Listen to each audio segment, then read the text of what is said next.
Welcome back to the VML Season 10. It's almost over, but this is the exciting part.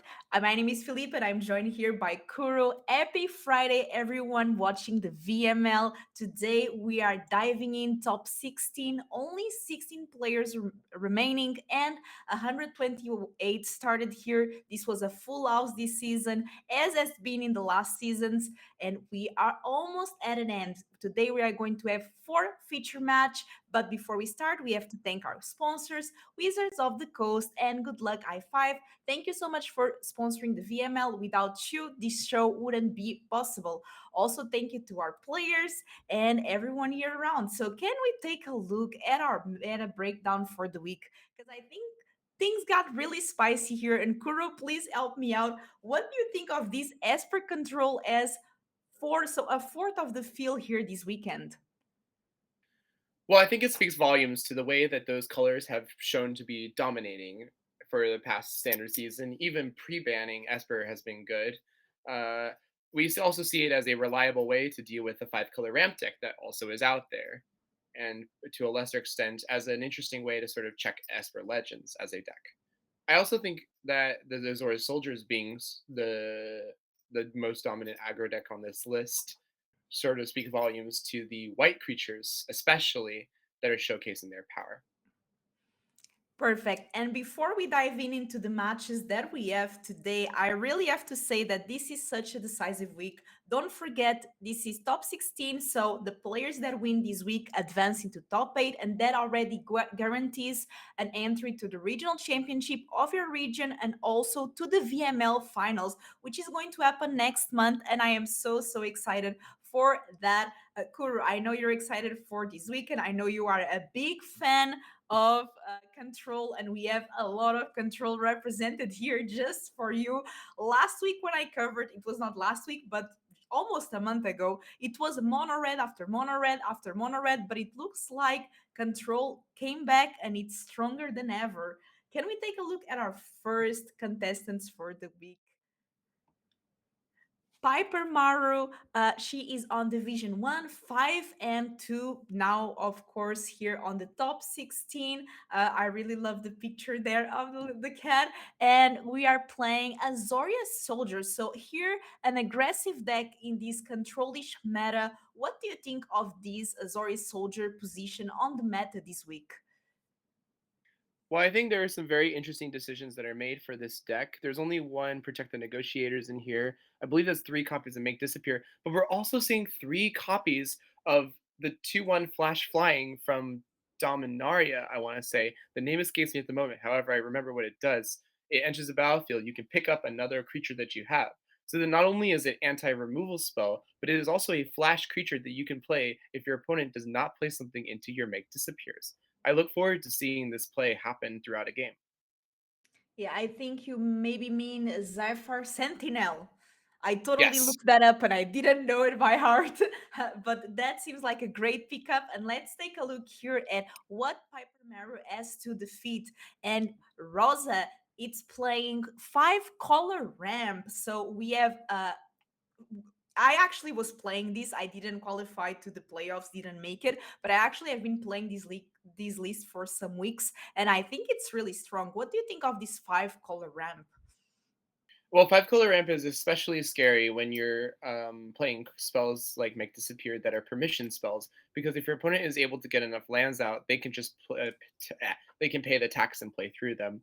The most dangerous card here, of course, being Archangel of Wrath, meaning not only does it come down as a good blocker, but it also kills two of the soldier's best creatures. Combined with the fact that Leyline Binding and Ossification are extremely cheap, along with, of course, Temporary Stomper and the other ramp spell, the Battle, being extremely good. However, don't seem to be very many board wipes here, so I'm curious to see what will happen. Because if the Azorius deck goes wide, this deck may have some problems facing it. Let's take a look here at our players, and this is going to be a very interesting match. I cannot stress it enough. This is such an important week. I've been here. Last time I made it in top 16, didn't make it in top 8, and I know how these players feel.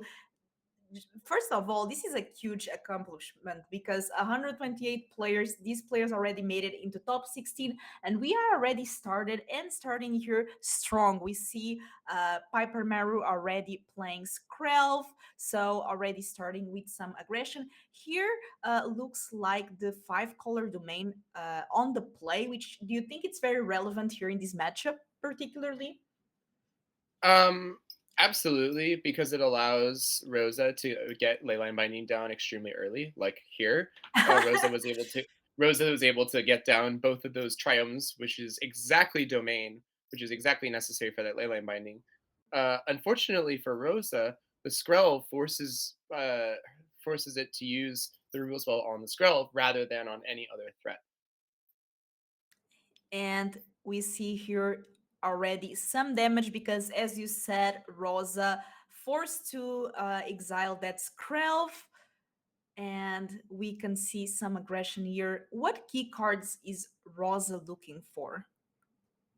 I think Rosa is definitely looking for some Archangel of Wraths. Rosa is almost at the turn where they have 5 mana or 6 mana that is capable of being cast with Kicker, which is, of course, very important. However, knowing Piper's deck list, knowing Piper has multiple counterspells, it's really hard to play around that.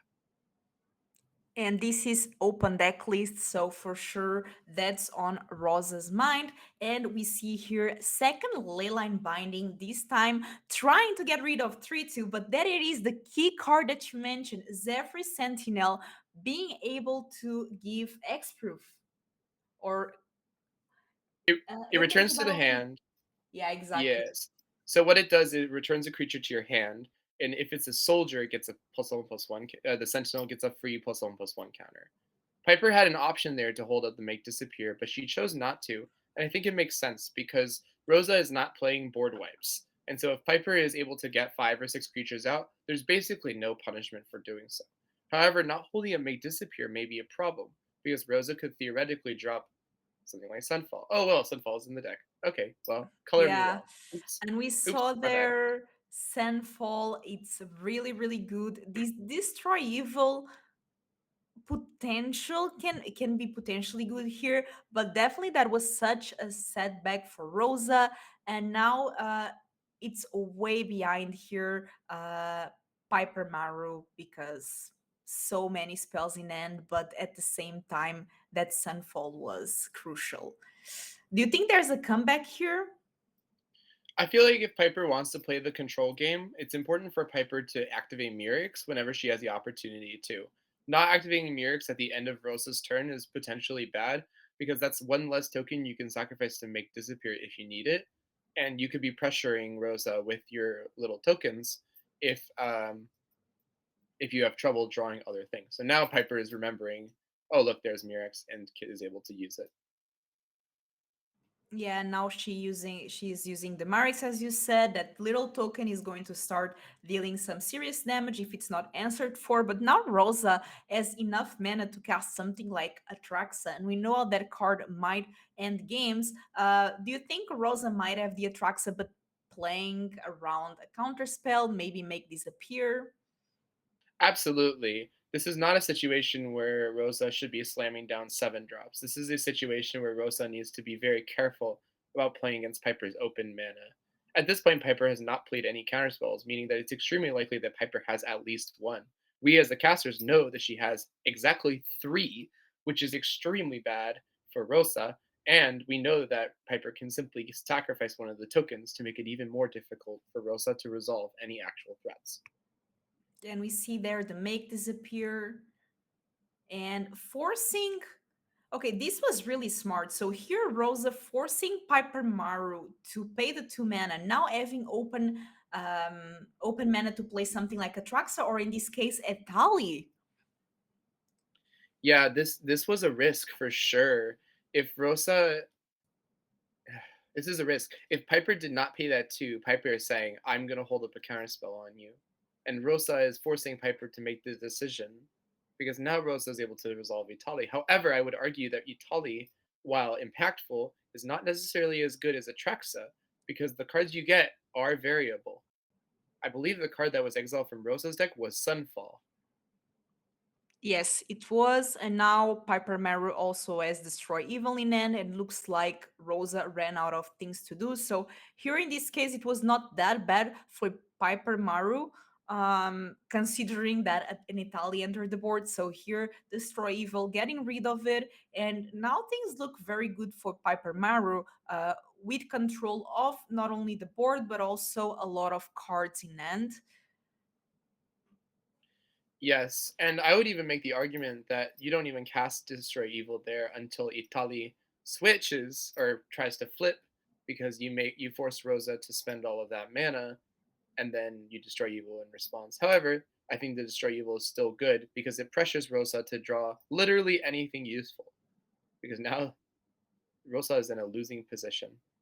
Yes, and also the pressure from those make disappear in hand. I mean, of course, Rosa doesn't know that Piper Mardu has that in hand, but I mean, look, we might have something here. A counter with the kicker, making a 1-1. So not only countering, but also advancing the board. And things are looking brighter and brighter for Piper Mardu's side. Um, and showing why this is one of the creature decks that does so well, because not only is a creature deck that is aggressive but also is so resilient to things like Sunfall and even Etali, because it has removal, it has counter magic.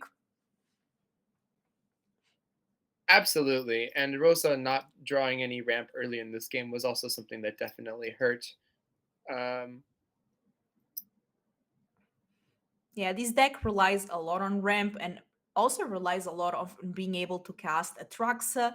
In this case, not only did Rosa not get Atraxa, but it also did not get, as you said, ramp. And Piper Maru also had counters in hand. So very rough matchup, and especially game here for Rosa. But it's not over until it's over. We have cases here in the VML where we call it a day, and players did come back from the game. yes, Rosa's out is probably to draw a second Sunfall if it's in their deck. Um, I don't know off the top of my head if it has more in the deck. But if Rosa draws another Sunfall, Piper simply says, make disappear you twice. So it's really hard to play through that. Yeah, and that casualty cost is so easy to pay when you're making more and more 1-1s every turn.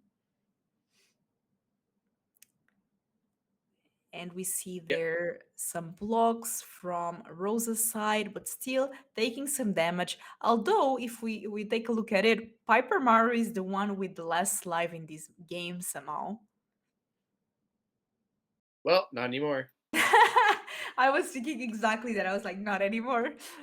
Uh, that officer is also another way. I really like this card because it's another way for the Azorius soldier deck to be able to draw extra cards. Yes, I especially love how it's yet another thing that Piper can do at the end of her opponent's turn. Piper's deck is chock full of instant speed activities. It has Recruitment Officer, it has Counter Spells, it has Resolute Reinforcements, it has Mirix, it has Sentinel. It even has Skystrike Officer, which is technically instant speed, even though that costs no mana. In other words, holding up counter magic is not as much a liability as it might be in other aggro decks, such as a mono red deck. And we see there make disappear.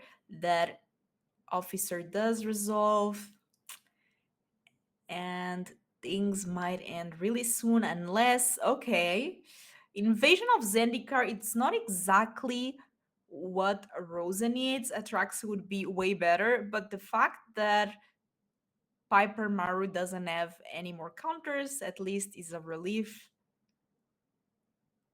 I do believe that is game because the fortified beachfront buffs all the creatures. Yeah, you're right. So let's see if Piper Maru pulls the trigger there on the land and if this is going to be a game. Yeah, it depends on if Piper activates it or not. If Piper wants to play extremely conservatively, I suppose that's a possibility. Piper's probably doing the math right now. That's exactly 12. Nope. 1, 2, 3, 4, 5, 6, 7, 8. It's exactly 9 damage if the beachfront is activated at this exact moment. And there it is. After all, Mat is for attackers in this case, and Pipermaru taking the game here. And we are going to take a look at the sideboards here. We are taking a look at our Azorius Soldiers player sideboard and any cards, Kuro, that you think might enter in this matchup. um, I don't know if I like Destroy Evil as much in this matchup. It destroys a lot of the big threats. However, you really need to be countering them because their Enters the Battlefield effects are so devastating. Siding in Disdainful Strokes, I think, is extremely good. There's also an argument to be made about siding out Make Disappear, because Make Disappear as a tax, Rosa is more likely to hold up mana to pay for the tax rather than playing things recklessly. And so if you pretend to have Make Disappears even when they're not in your deck, you can double bluff your opponent and be able to convince them, hey, you need to wait 2 turns to cast your ramp spell.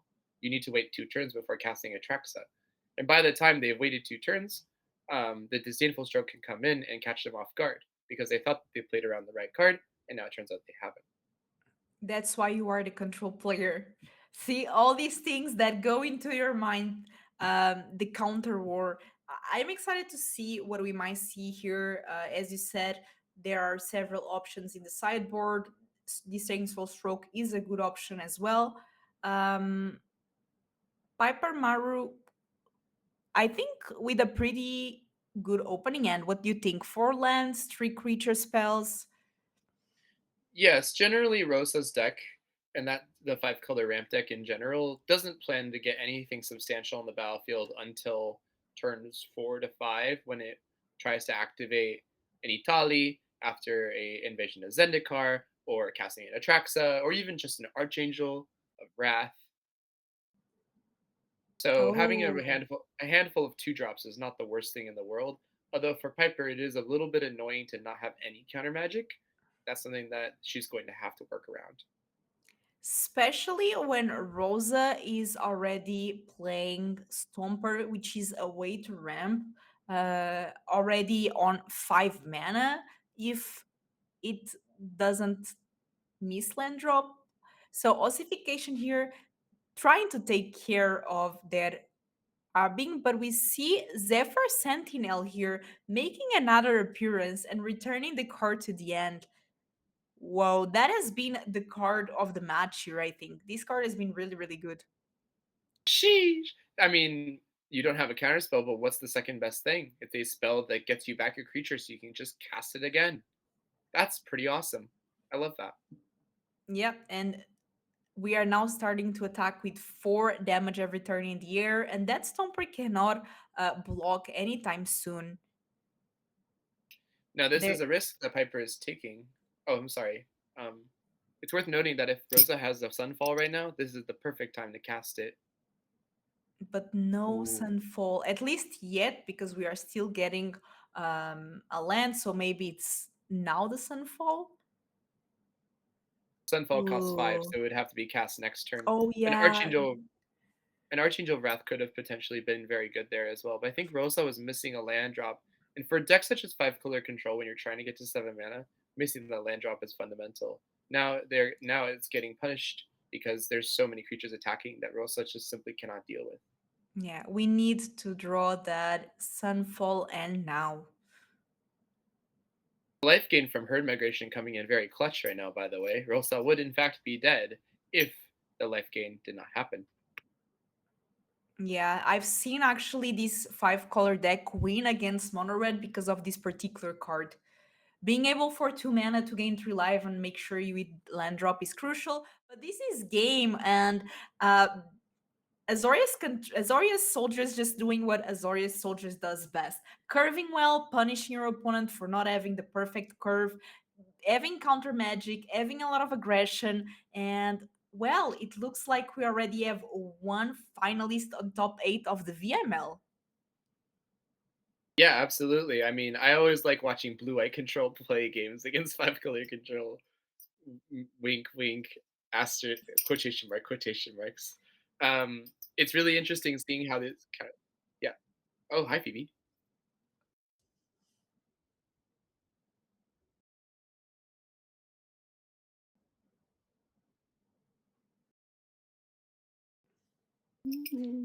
and also the regional championship, which is also a big feat. And the VML champions are next month, and they are also going to give some invites to the Pro Tour. So I think there's an invite attached to the Pro Tour, which that's huge. It's the pinnacle of competitive magic, and congratulations! I'm really excited. It's so crazy to think that today we are going to advance four people in the top eight here on the live stream, and these people are going to qualify to such big events as the VML championship and the regional championship finals. So that's huge. Congratulations so much.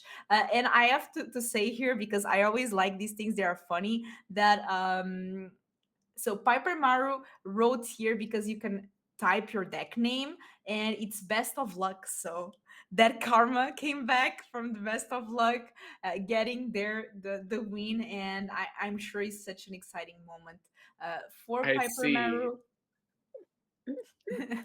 I always, always one of my favorite things is to read what our players wrote here on this deck list. So if you play the VML and if you wonder if anyone pays attention to these details, I do pay attention, and it's pretty cool. Let's take a look now at our second matchup of the day, and we have Lil Pumpkin, and she was on Division 14, now on the top 16, playing for that spot on the VML championships, winning very high stakes here today on mono white mid range. So this is a deck I kind of stopped seeing for a while. Not stopped, but I feel like a lot of people took the Orzov version, which just flashes a little bit of black. What do you think of this choice for this week, Kuro? Yeah, I think this the choice of Norn what is that? Norn's Inquisitor? Is that what that is? The choice of Norn's Inquisitor as another 2-drop to sort of as a sort of experiment to take the slot of what used to be Reckoner Bankbuster, the card that made this deck really work so well, I think is a very interesting choice. It's definitely more aggressive because of this. There's more creatures that are trying to get in early. You can really take advantage of those wedding announcements a lot more. You can take advantage of those Egon Joes a lot more, especially if the Inquisitor dies. And then you can take advantage of the Sarah Paragon a lot more. It's just a nice, rounded, solid deck to be playing in this format. And what is Lil Pumpkin playing against? So looks like against Jess, and I've seen Jess over and over here in our streams. She does always amazing, and she was on Division 2, and she finished 6-1 in the divisions, now on top 16 with that Esper control that represents 1/4 of the meta this week. And what do you think, Kuro, of this deck, and particularly of this matchup of Esper control versus Mono White? So mono white actually has a weakness against control because mono white's power usually comes from the fact that it can outmaneuver aggressive decks by having a better board state. Control decks, however, have board wipes, and board wipes work really well against mono white because mono white is not playing counter magic. So if mono white tries to spam a bunch of enchantments, a bunch of artifacts, a bunch of creatures, Jesse can simply just say, "Okay, farewell, you sunfall, you." I absolutely adore this list. It looks like the only win condition is what Wandering Emperor. Am I seeing that right, or is there another creature that is there? Because that is minimal win conditions, which is exactly the type of deck that I like to watch. I'm very excited for this. And I have a question for you. Why do you think players shifted a bit from the Esper Legends to the Esper Control version of Esper? Because before I felt like we saw so much Esper Legends, but now it's Esper Control all over, at least this I week. feel I feel like part of it might be just taking advantage of the fact that Cut Down is a great removal spell against Esper Legends. It kills Rafine, it kills Denick on both sides, it kills a lot of those threats. It even kills Thalia very well. And then you have the best Planeswalker in the format, the Wandering Emperor. And you even have the best draw spell, which admittedly you don't see played as much, but you have Memory Deluges as a 4 of, which is pretty fantastic. And I think it's just the security that comes with playing a deck like this that is less reliant on creatures because everybody's playing creatures, everybody's playing board wipes. So if you can play a deck that gets around board wipes, then you're in a nice sweet spot. Let's take a look here at our games, and good luck to both these players. They are playing for the top 8 once again. We cannot say it enough this week, but this is the most important weekend of the VML or one offs because it does qualify the people that qualify here today that win qualify for the regional championships and also the VML championships. And it's the first time, I think, please correct me if I'm wrong, that the VML does these final championships. At least I think I started playing in season 4 or 3 even, and it's the first time we have these such big high stakes with an attached to the Pro Tour. So these finals will have an invitation for the Pro Tour. It's a very exclusive tournament with only 24 players. So the top 8 of seasons 8, 9, and 10. And we have here already a kind of awkward start for LilPumpkin, don't you think, Kuro? Yeah, I don't know about the keep here. Playing against Jesse, knowing it's an open list, I would probably have never kept 3 Land on Arms. It is an extremely risky thing, and the reason why is simply because Jesse just doesn't have any threats to kill with it. So those are basically 3 dead cards. One of the best things about Control decks, one of the best strengths, is you can get virtual card advantage over your opponents by not playing creatures. Because then any removal spell that Lil Pumpkin has is completely useless. Therefore, Lil Pumpkin effectively has a 3 card hand. Those Lado on Arms aren't going to be cast. The Ossification is probably good for Emperor, and the other 2 spells are threats. But I mean, Jesse has a 6 card hand to Lil Pumpkin's 3. That's really rough. I don't know about this hand. And Lil Pumpkin did not find a land, but he did find a way to find a land. So this farmhand, having resolved, it's huge here for Lil Pumpkin. She's now back on the game.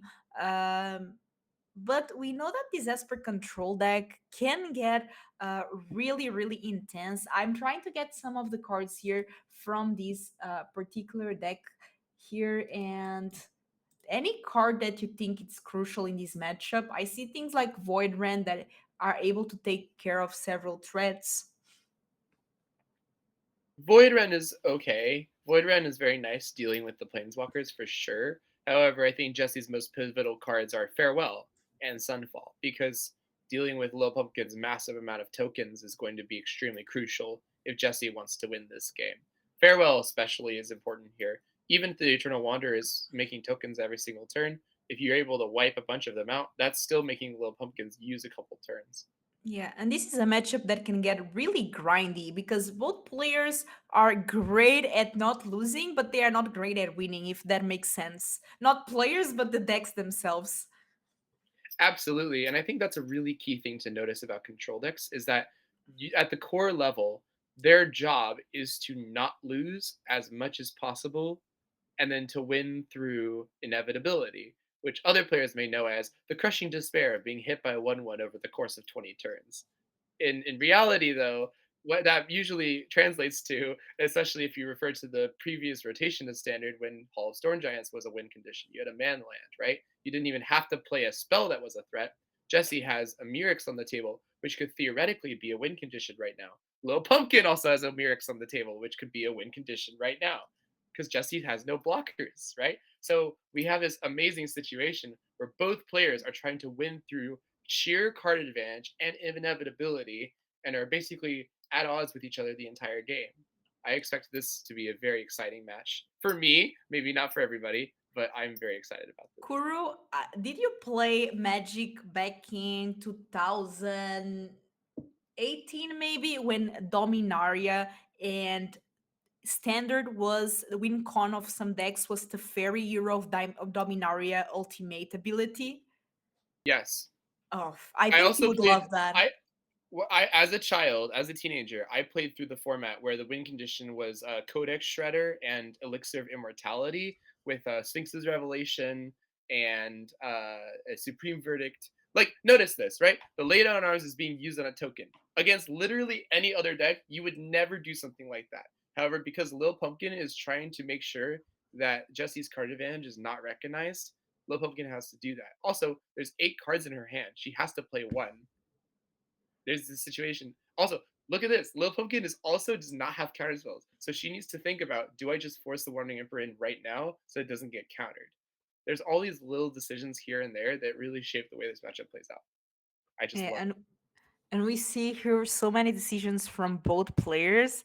I mean, both players having the Wandering Emperor as kind of the win condition, as you said. Lil Pumpkin also has the bigger, the Eternal Wanderer. But I mean, this is going to get really grindy, and particularly I cannot play this kind of decks. I like seeing it; it's super interesting. But I really give props here for Jess and Lil Pumpkin to bringing these decks here for this qualifying weekend where this is the decisive match, and they decided to bring it on.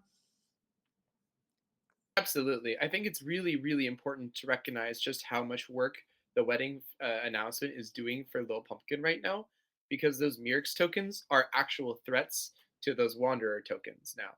Like, those Mirix tokens are equivalent to the Wanderer minusing at the moment.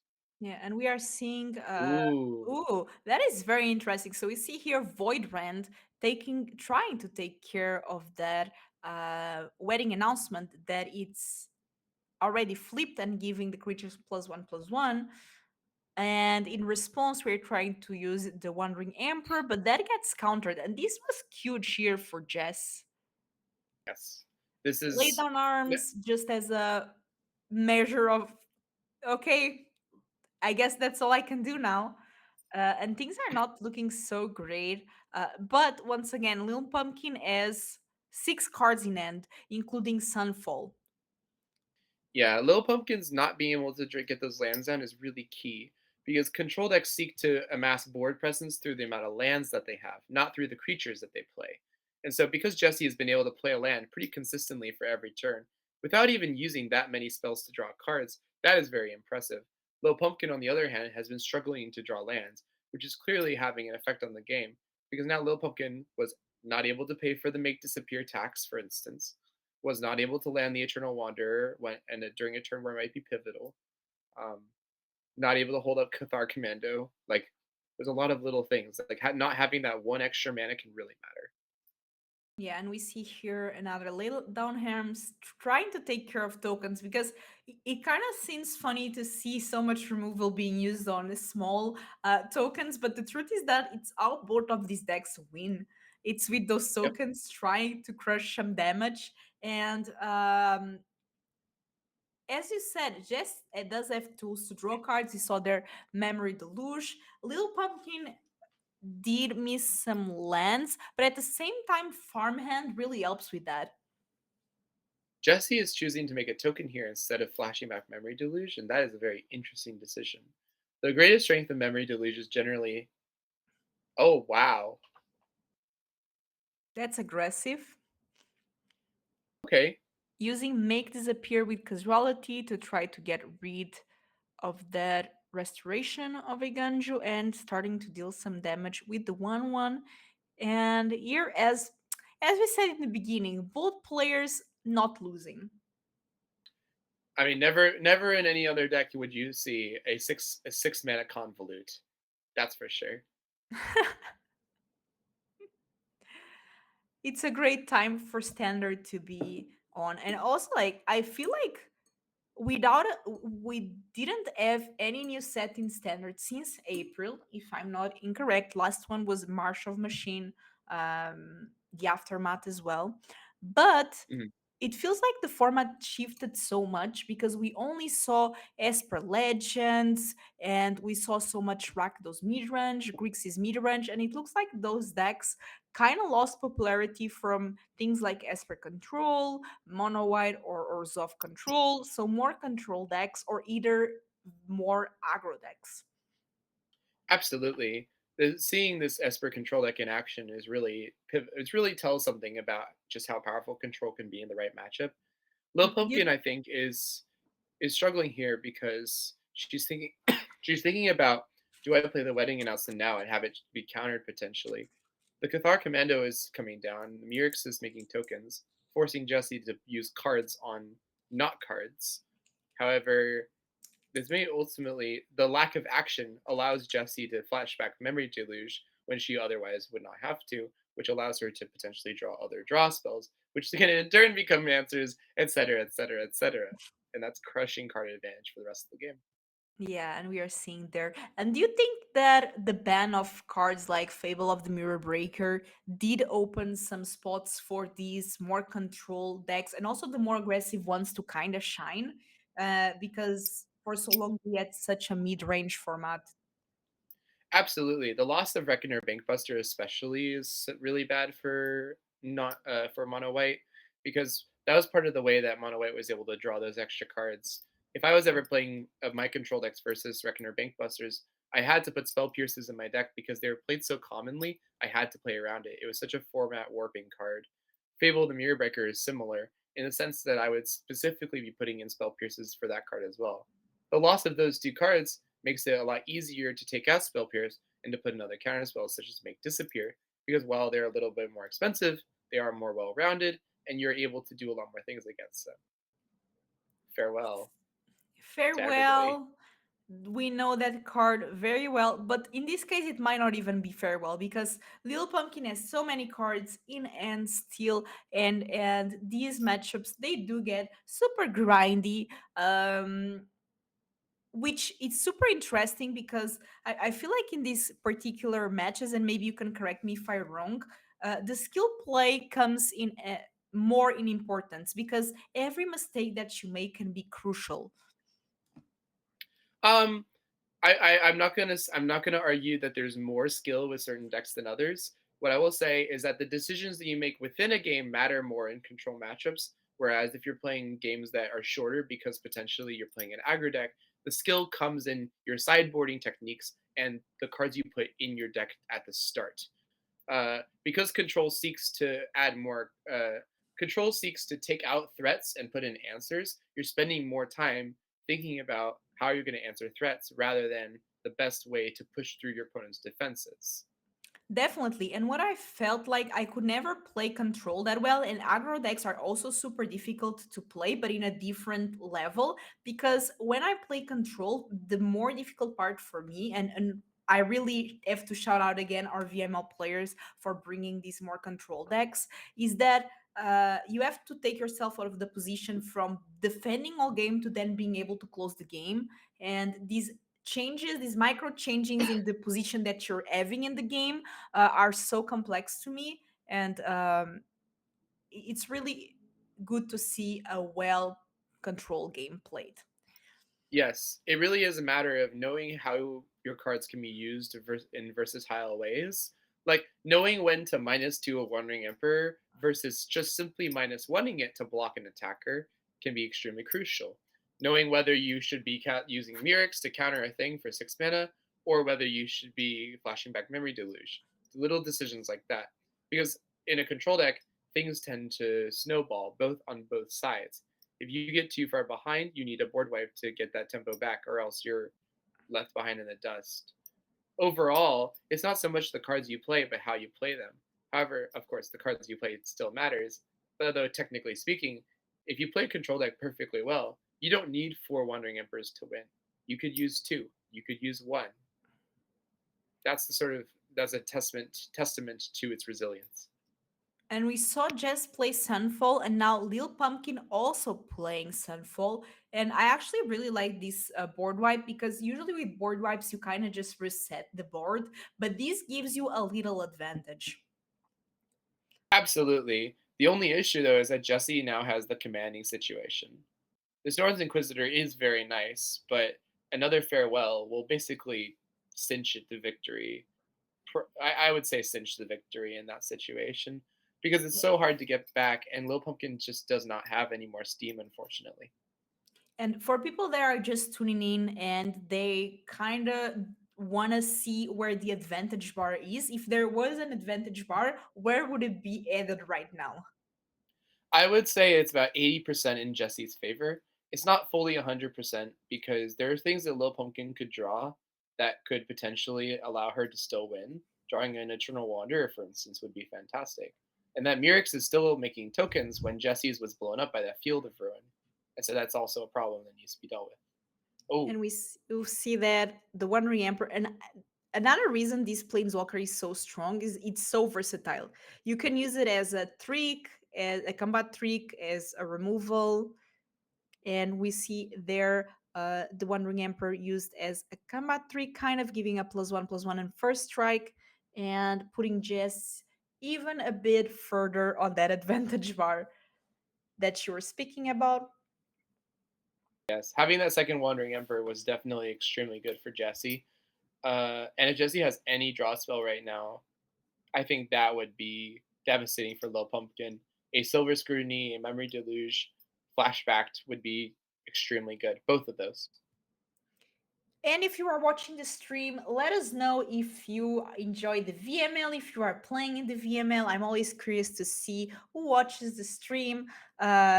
I started playing more competitive Magic with the VML, and I'm sure a lot of people also started with the VML playing more in the competitive scene.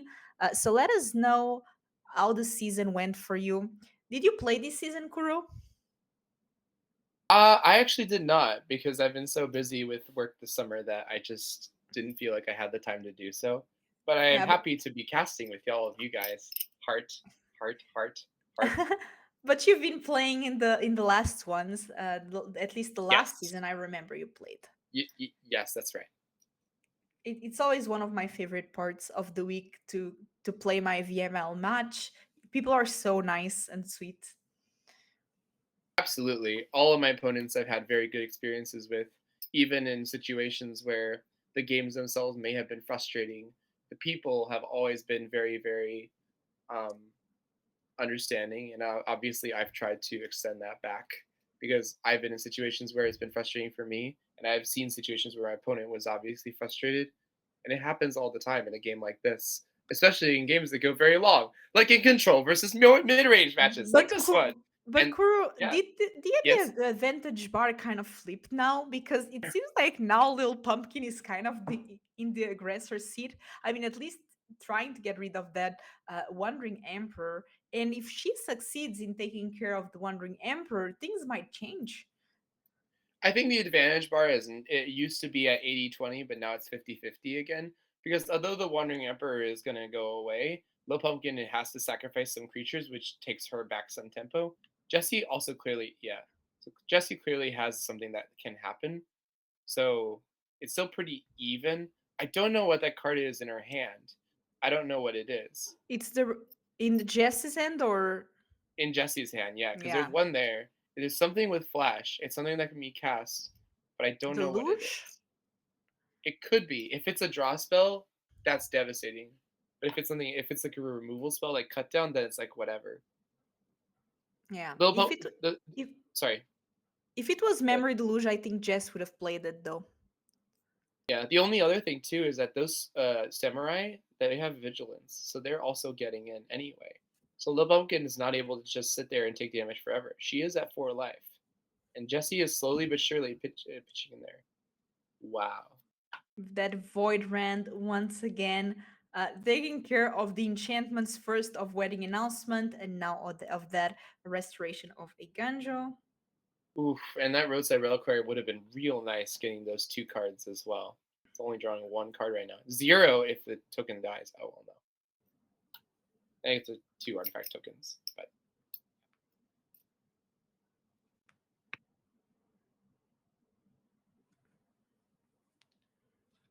And I find it, here deciding not to attack. yeah, you can't because this that you need to block those 3/3s. They're coming in, and the Wandering Emperor just sticking around for so long is so threatening.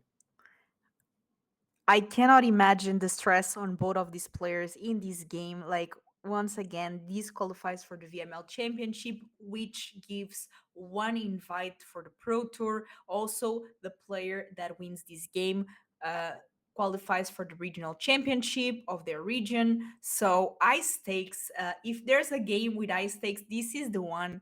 And it must be so much stress and farewell again. Woo! Oof. And those Murex tokens are not, or they're artifacts. So Farewell exiles those artifacts. It's a one-sided board wipe. That's crazy. Yeah, and it looks like That's Lil so good. Pumpkin not really getting anything relevant at farm end, ain't it? And Lil Pumpkin full of lands. Those are Yeah, pretty I lands though. I like this treatment of Kamigawa, but true.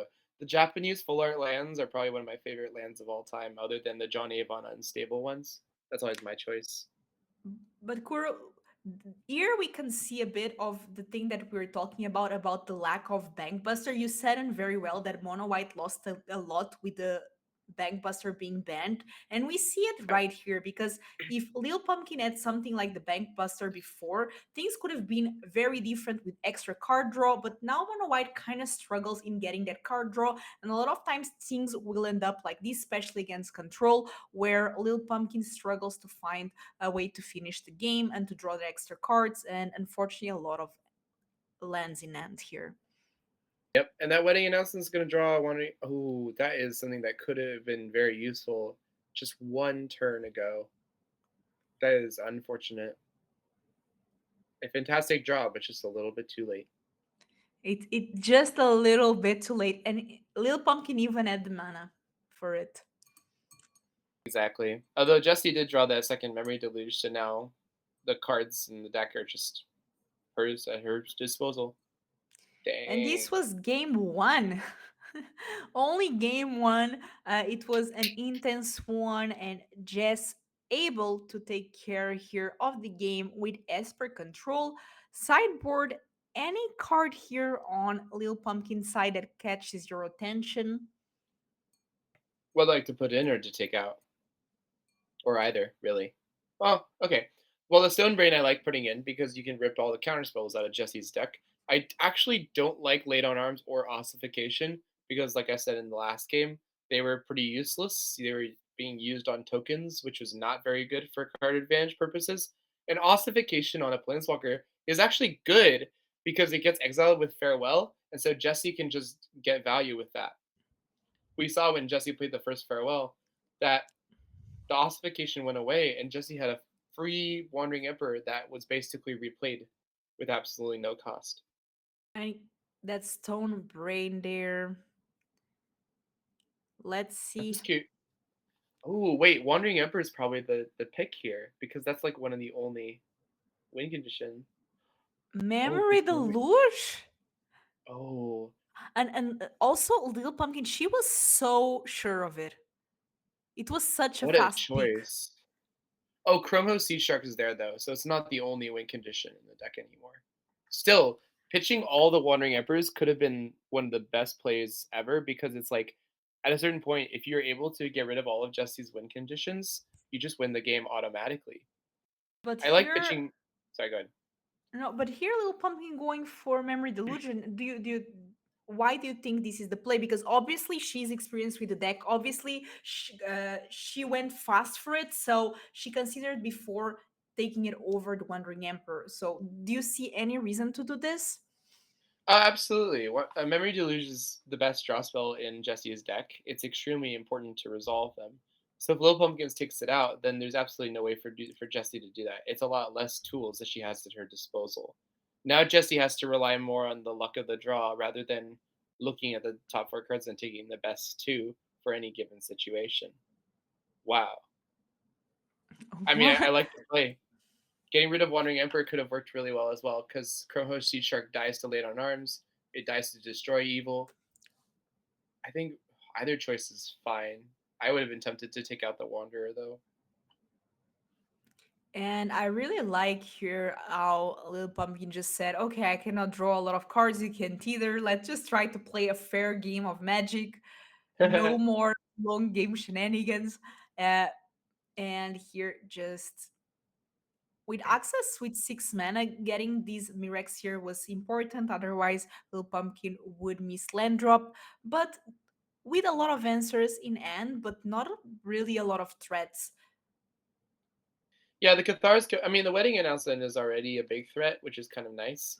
Jesse is even considering Shieldred's Edicting here to get rid of a token so that low Pumpkins can't draw a card. I think that's a perfectly valid play, especially since all of the memory deluges have gone away. You have to consider that if you're not getting card advantage, your opponent shouldn't be getting it either. However, this Murex could also be very important if this announcement is allowed to exist for longer than a turn. And here, Jess, with access to enough mana to do something like Farewell now or that Sunfall, but waiting. And how long can you wait until you have to deploy these board wipes? Uh, Generally, since LilPumpkin is not playing counter magic, Jessie can wait until the turn before she dies. That's See, it. I would have been so impatient. I could never do that. And I mean, yeah. that's why you're the control player here, because the patience is a key in a control player. Yes. Consider that Jesse probably also has at least one more removal spell just in case LilPumpkins flashes it. So yeah, this makes sense. Jesse's at 12. If LilPumpkins resolves a Cathar Commando, then that's 10 power on the battlefield. If there was a Wandering Emperor, that could be 11 power, which is not enough to kill, but it's still a good enough number that it's a pretty threatening number. Oh yeah, right, the token. So that actually is exactly the turn before she dies, as you can see. If Jessie had not done anything there, then she could have just perished, which is unfortunate, but it did not happen. We do have that 4/4, but there's a Destroy Evil on the other side. And looks like Lil Pumpkin might have a fast win in this one. I mean, of course, there's still that Farewell that might change things, but we see here Jess go down to 6 life, if I'm correct. And the truth is that Farewell does not get rid of that Mirex, so No, it does not. The thing that Jesse did is a Sunfall, which is a fair play. However, the farewell gets rid of the wedding announcement, which is really the key thing that is allowing Little Pumpkins to get ahead in the game. And not exiling that is taking Jesse to 6 instead of 8 can be so crucial because every life point you save and control could be the equivalent to one extra turn that you get to draw another thing. yeah, and we see Reminder here again that all the memory delusions are gone. Sorry. exactly, because the Stone Brain now seeming like a great decision. There's the Restoration of Agenju, which is another way to start applying some pressure. But still, those Mirex, once again, Mirex is amazing. It's applying so much pressure in this particular matchup. We can see already if Jess doesn't have an answer, going down to 3. Absolutely, and wasting cards on these creatures is Ooh. extremely bad. Yeah, here it is. Oh, okay. Choosing to make a 2/2 instead of using the minus ability to exile. That's right. There's no reason to use the minus ability here when you can make a token that sticks around for a little bit longer than 0.05 seconds. If you Yeah. -2 here, you're forced to +1 afterwards to keep the Emperor, and then at that point, you really don't want to be doing that against 2 tokens. The Y- the Samurai can just eat the 1/1, so it's fine. And when your opponent is at 4, you definitely don't want to use lay down arms and give them 3 life. Oh, that Yep. Otawara and the Wandering. She's back. It makes another token because it's free.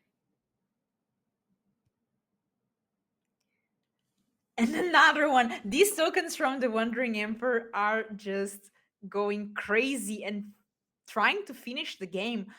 This kind of flashback to game 1, where it looked like Lil Pumpkin was ahead for a bit, but then Esper Control trying to take back the lead here. And let's see if 4 life is enough. Life is a resource, and as you said, Jess here so patiently just using the Ooh. board wipes right before Lil Pumpkin having little damage. Now this is extremely tempting. Look at the draw from Little Pumpkin's side of the field. What is that? That is an Archangel Elspeth. The timer is less than 12 minutes remaining. Yeah, I felt that. I feel that Ooh, these did you ever games. lose a game to timing, Kuro?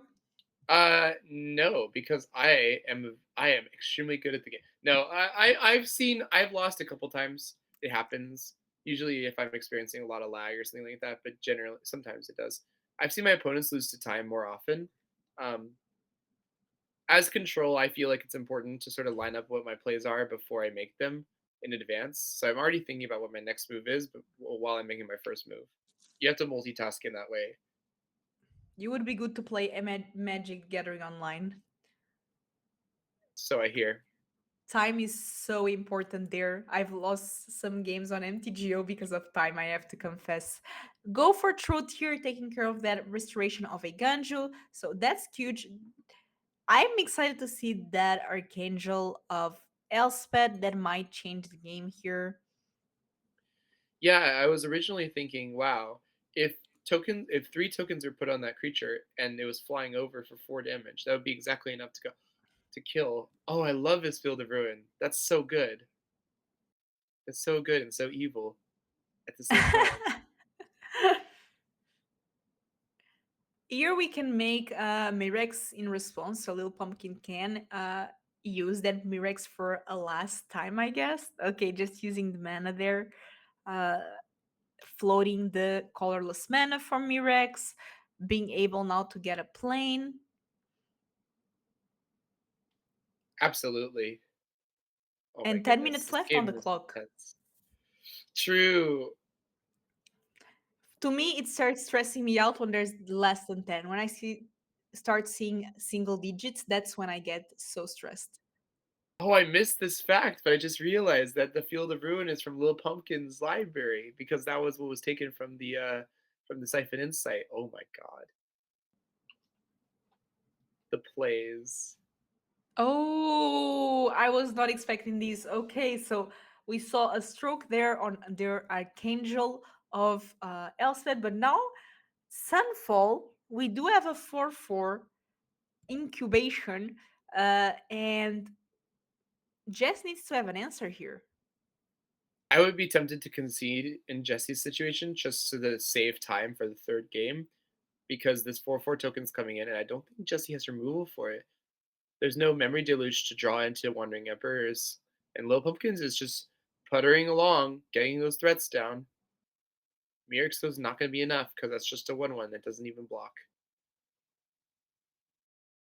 And Jess needs a good top deck here. I mean, Jess can still top deck something like Farewell,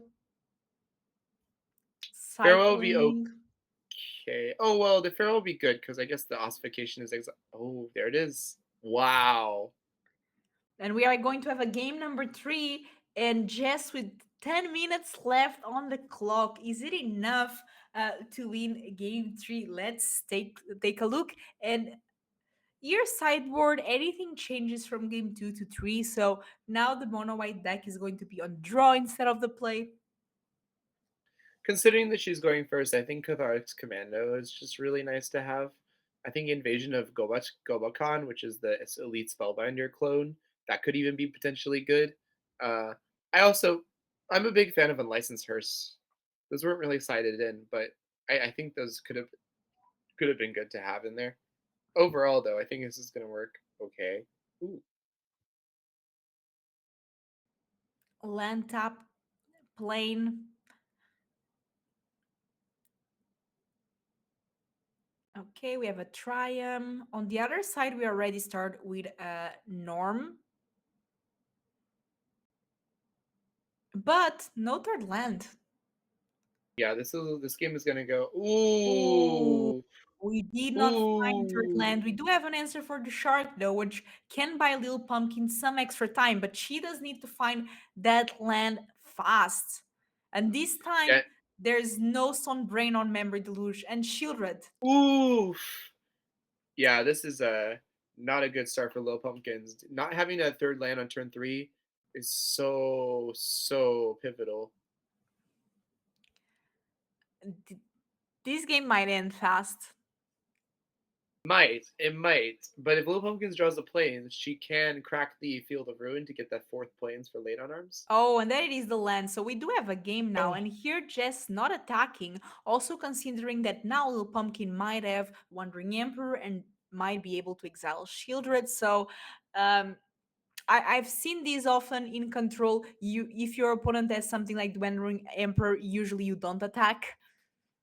yeah, that's right. You can't risk it with Shieldred. It's better to have it on the battlefield than it is as an attacker. I And mean, now Low drawing Pumpkins is so already hit many by one. cards, gaining so much life. Yeah, it's Sphinx's revelation in a nutshell. Shieldred plus draw 3 cards. So good. And that land did arrive, but it was it too late? I think I'm tempted to say that it was just a little bit too late. If LilPumpkins had the stuff down a turn before, the tempo probably could have been enough. But Oh, LilPumpkins is behind. okay. Ooh. That's not a But bad top deck. it's not, but I mean, Jesse could have so many counterspells right now, and LilPumpkin has to play around them. Or it has to just force basically play into them and force Jesse to just have it. And the longer that this children survives, the more difficult it's going to be for Lil Pumpkin to be able to come back from this game. That's We've seen absolutely this over correct. and over Yes. again. The longer that these children sticks in the board, the complicated things get. Yeah, the only saving grace that Lil Pumpkins has is that if there's a farewell that destroys like everything, then it could destroy the shield grid as well. But at that point, Lil Pumpkins' board is also gone, and so it's not really an upside. It's just another thing that happens. We do have the Field of Ruin here, but I do think Jess does run basic land, so this is not like a Stone Rain. Sometimes we do see cases where the Field of Ruin just destroys a land. Yeah, we saw that a little bit in the last game because Jessie had all of her basic lands out already. Although right now, Lil Pumpkin just needs that one planes to get that little late on arms. Late on arms here would be great. See it? Ooh. It's not it. But this Paragon Sarah, can potentially get back the Field of Ruin. does it resolve? That's the question. That's the question. Fire. Hmm, Yep. make this appear. And look at that, Lil Pumpkin down to 12 life. That children just being able to steal the game here and just literally at 30 life. Okay, 29 now.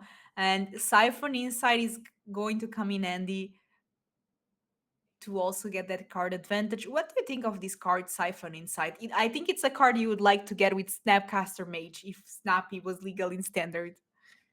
Why would I want to? Well, okay. I understand what you're saying, but Siphon Insight already has flashback, so that's pretty redundant. I don't think it's necessary with Snapcaster Mage. If I wanted to flashback something with Snapcaster Mage, it would probably be Silver Scrutiny, of all things. Oh, okay. That would draw you a lot of cards. Yeah, because Memory Deluge already has flashback. Siphon Insight already has flashback. Siphon Insight's a fantastic card. At the end of the day, if you get 2 lands, that's still good because as control, you want those lands. If you get threats, that's good too. Those are you have some really good options. The Wandering Emperor making a 2-2, and that Shieldra just keeping gaining life to Jess. At this point, she's over 30 life. It's like she's playing Commander. Wandering Emperor Very on Lil Pumpkin's side, and it resolves. That makes sense to me. There's no reason to kill the Wandering Emperor right now because, frankly, Jesse's in a winning position. Jesse can just wait for Lil Pumpkins to basically do too many things. Like And this is a better counterspell target, for instance. Sorry. yeah, and Lil Pumpkin could do so many things if she only had one more land here. Yep. Jesse is playing the I can win by doing absolutely nothing game because that Shieldred is just going to kill Lil Pumpkins in 4 turns. Less if Lil Pumpkins tries to draw cards.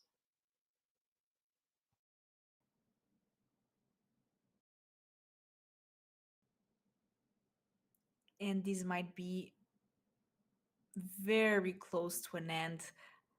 Although a lot of creatures on Lil Pumpkin side, maybe we can take care of that Wandering Emperor, but Children is going to take care of one of the creatures. We still have some blockers as well.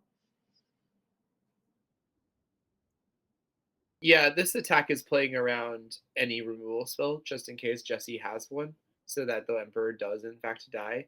Unfortunately, Jesse has so many cards in her hand that I'd be really surprised if she doesn't have another Wandering Emperor at least, if not some other amazing thing. At this point, if I was Lil Pumpkin side on side, I would be thinking, okay, Jess is at 35 life. I think I have more chances to win on time. But Because there's look the at the fourth land. clock. Yes, it is at 5 minutes. There's the fourth plains though for LilPumpkins, which means that the lay down arms can be used on that Shieldred. That's really important.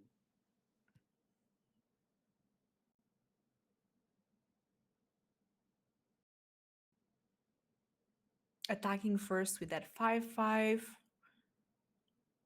Oh, and we see here that just the tap out, only one mana remaining. We know that that's not enough. But blocking there, the Shieldred, and now we're going to see the lay down arms. I mean, Jess is already at 35, might as well be at 38. And as I said, at this time, I would be looking at the clock if I was LilPumpkin. Another It, one. I heard you like Shieldred. Here's and another one, and another Yeah, one. Just every draw just drains by 2 more. There's no life gain. Yeah, I'd be tempted to do this too, but does it resolve? It no. does not. Did you know that negate is probably the most balanced counterspell ever printed? Most balanced? Most balanced counterspell. People talk a lot about the most powerful counterspells. Mana Drain is one. Force of Will is another. Force of Will actually isn't as powerful because it's card disadvantage, but obviously a free counter is good. Negate is the most balanced counterspell because it is perfectly costed, one in a blue. It's splashable, but the effect is not so good that it warps some meta around it, nor is it so bad that it's never worth playing in sideboards. Sometimes negate is main deckable, but in situations where it's main deckable, again, the format is not worked around it. I quite like it as a counterspell. It's very well rounded, and it's not like blue like counterspell is. It's very very nice. I do like Negate, and it has so many versions. It's kind of like Lightning Bolt in the sense of like one of those OG Magic cards. Yeah, it's funny because negate I think didn't get printed until M10, something like that. But it's been in the format ever since. M10 Um, was already like 14 years ago, if we think about it. yeah, and negate's one of those cards that just it stays legal in the format no matter what, which I think is a perfectly valid choice because, like I said, it's an extremely balanced counterspell. It's the same with Essence Catcher, right? In that sense of balanced Actually, cards. actually, no, and the reason why is because removal is generally better than essence scatter. The only reason to be playing Essence Scatter is because of things like Atraxa or Itali. But even then, I found that as a control deck, you don't need counter Atraxa to win. Because generally speaking, the 5 color decks aren't really interested in uh they don't have counter spells anyway. Uh, generally, not always. Sometimes they do. But Atraxa resolving just makes it easier for me to mill them out. So I don't mind it resolving. I'll just kill it so that they have to keep playing threats, but eventually they run out of them. Essence Scatter is always compared to other removal spells, which is kind of a problem. And it's also compared to the other like creature counter spells. Negate, in contrast, has to deals with a much larger diaspora of things. Non-creature is everything that's not a creature. It kills planeswalkers. It kills draw spells. It kills enchantments and artifacts. It even cleans your kitchen sink. I guess it just does everything you need it to do. While Essence Scatter is actually extremely narrow. It only addresses certain things. Um, I never thought yeah, about it like that way, but you do have a point. Um, well, looks like Jess has 3 minutes 40 seconds left on the clock, though. So I'm not sure how this game is going to end. yeah, it's hard because this 7/7 shark token should do it, but the Cathar Commando in LilPumpkin's hand means that that's not going to live. So Jesse might This lose to is such an time. intense That's game. that's crazy. I think Jesse has to play very quickly here and make decisions. after Yeah. this stream, Kuro, I think you're going to be playing this Esper control deck. I generally don't branch out of blue white, but I'm definitely gonna be taking some of the deck building strategies here. I do love Memory Deluge. Honestly, it's actually pretty similar to what I normally play. It just has black removal spells, it has Siphon Insight, it has Shieldreds. Otherwise, it's actually very similar to the type of deck that I would be playing personally. That's why I love it so much. I'm able to comment on it to such a high degree because I know it in and out, inside and outside. And this might be the game that it not might be, it is the game that either puts Jess or Lil Pumpkin into the VML finals, into the regional championship. Sunfall, and once again, just making a great job on not dying, but not winning. Two shivers Yeah, were that's the not problem enough. here.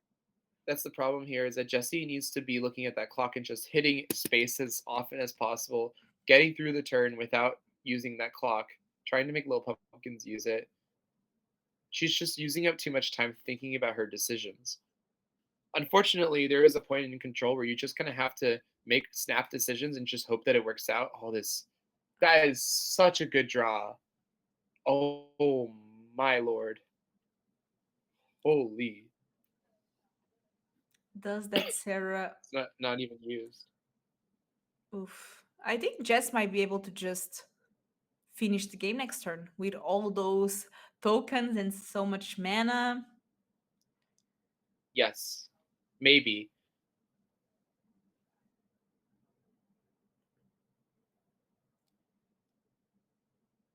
They If low will. focus, yeah, exile a token. Don't exile the seed shark. There's no reason to do that right now. Yeah, and Lil Pumpkins isn't going to cast that because if Jesse is able to cast a counter spell, that's one more thing. But at this point, 2, 3, 3. Yeah, Jesse Jesse has this game. All she needs to do is activate all three of those tokens and just attack with everything. In less than 1 minute 40 seconds. No, wait. Oh What? no, that's good. That's No, good. there's That's still fine. mana. There's No, still no, no. Yeah, mana. exile There's still creatures. time. We are Exile good. creatures. That's fine. Okay. Yeah, we're good. We're good. Jess That is by just the here playing to with our quote the hearts. to quote with the Three Little Pigs, by the hair of my chinny chin chin. That that is a stressful matchup. And Jess here, Wow. congratulations. She just qualified for the VML Championship and the Regional Championship Finals. Oh my god. And with 1 minute 15 seconds left on the clock, this game had me, I don't know, my brain is about to explode. What did you feel about this matchup, So she Kuro? well, I mean, that was an average control matchup for me, so I don't know. That's just how it normally is for me. That's how I understand control. Uh no, I mean that definitely went on for much longer than I'm used to actually. Going until there's 1 minute left on the clock is not something you see often. So you do see the clock come up every maybe 8 to 10 minutes, but going all the way there, thinking very carefully about your decisions, sometimes you have time management really is a thing you have to pay attention to. And actually, I saw that Lil Pumpkin was here in the chat. So great games. You played really well. Jess as well. Yes. You didn't get it this time, but top 16 is such an accomplishment. And we will have much more VML. We hope so. So let's take a look here at our next match for the week. So we are halfway done. We have two more matches to watch today. Zoe Cornell. So she was playing on Division 15, finished 6 and 1, and now is on the top 16 with mono black midrange. Okay, this is my deck. You know, control decks are your thing. Mono black is mine. And Zoe Cornell, some stylish points here for the deck choice. Why, Kuro, do you think Zoe decided to bring this deck for this week? I mean, it's a classic. It has the removal spells and it has the good threats. It's sort of like mono white mid range in the sense that you have all the best cards in those colors without worrying about mana fixing it all. And you just have really good tools that you have to deal with basically all different threats. You have Graveyard Trespasser is probably one of the better cards in the deck. Obviously, Shieldred's probably the best. But you have just a very stable, reliable strategy. I don't hate it at all. And what is Zoe playing against? Or ooh, in this case, is Zoe playing against Sky? So Sky is once again one of these names. I feel like I see these players over and over again making top 32 or 16 or 8 of the VML. All of these players I always see the names here, so just goes to show that hard work pays off. And we see Sky here; they are on Division 10, finished 6th and 1, and now top 16 with Dimir Midrange. So another control deck. This one cut at the white and just playing black and blue. What do you think of this list, Kuro? Is that what I think it is? Is that the card from New Capenna that gets +2/+2 if you have 5 or more mana costs in your graveyard? Because if so, that is spicy. I have never seen that card in Standard before. I This have a deck looks list really here cool, actually. just for you. Yes, the So let me take a look. Yes, it is. It's Avon Artstabber. A very Aven interesting choice Heartstabber. here. Yeah, the 1/1 flying.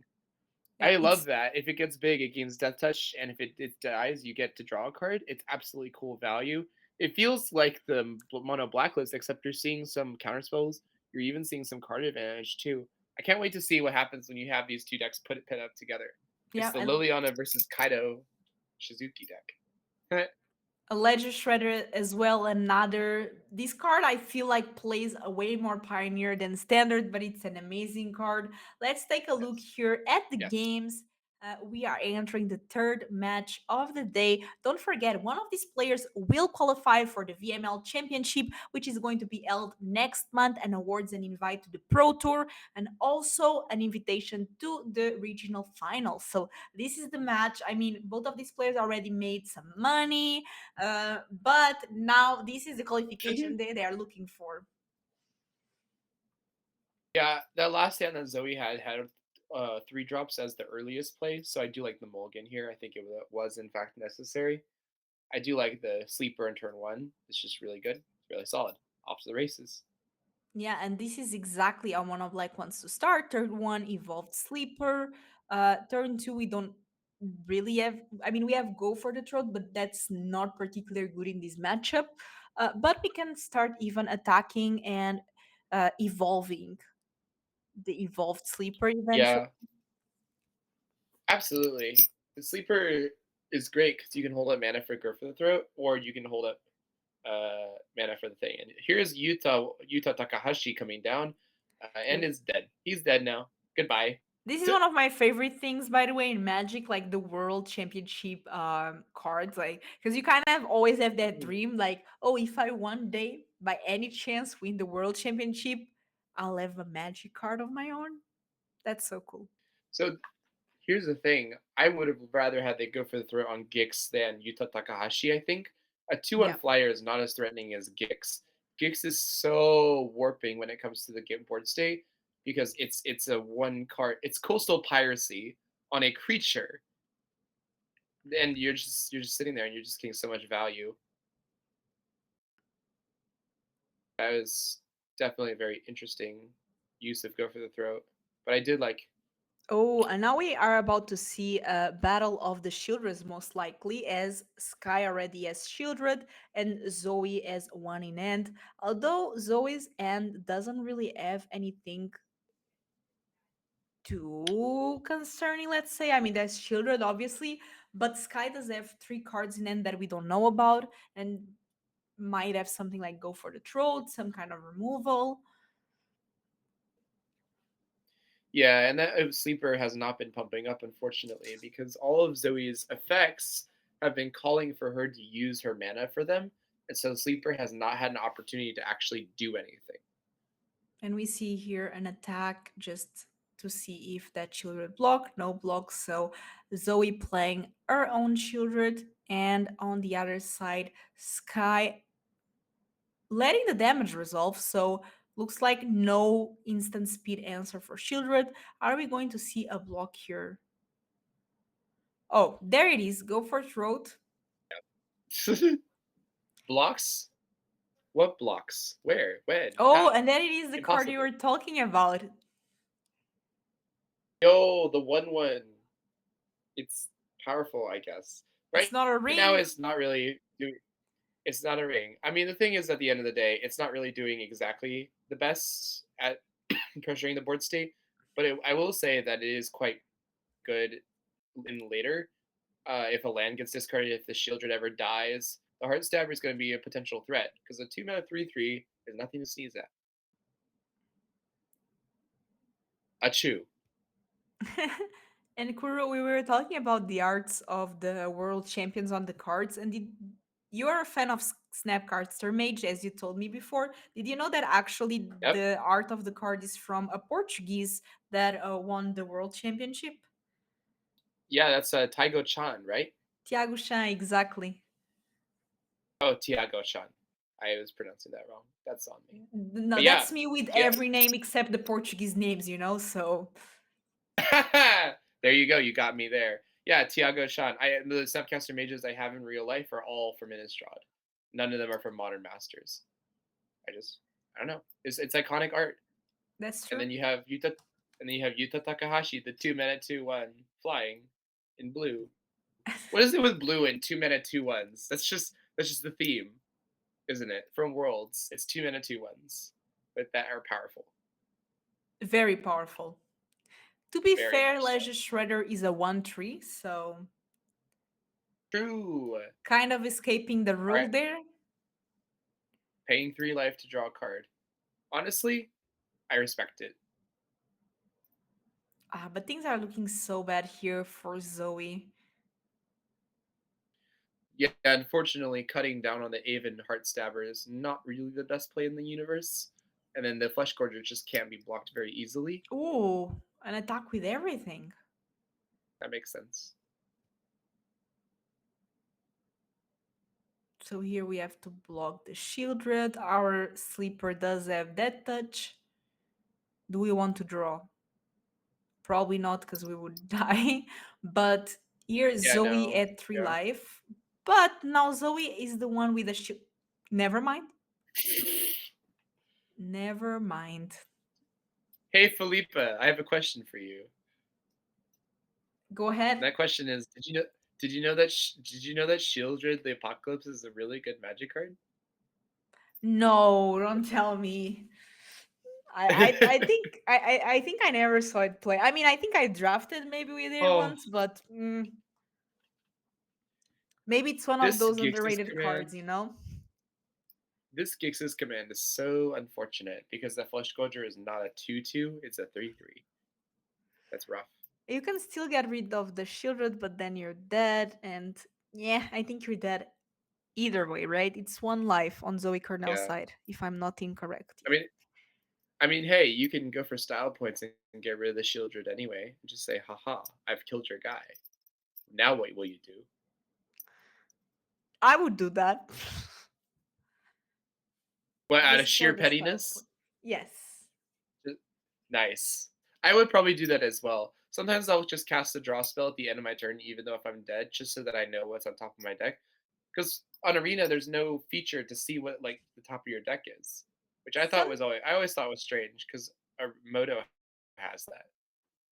Sometimes I will even like if there's a way of me finishing myself in case like if I can deal damage to my face and I because I was already going to die, I do it.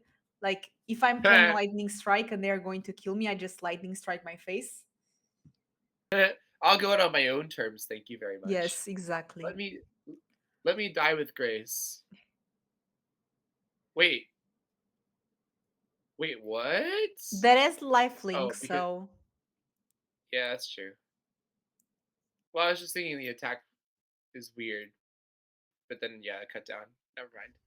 That makes sense. I guess I didn't understand why the Shieldred isn't attacking there, but in this situation, because of AP and AP order, the Shieldred life loss goes first before the life gain, so it didn't really matter either way. classic case of AP. How do you say it? It's Apnak, right? Apnak?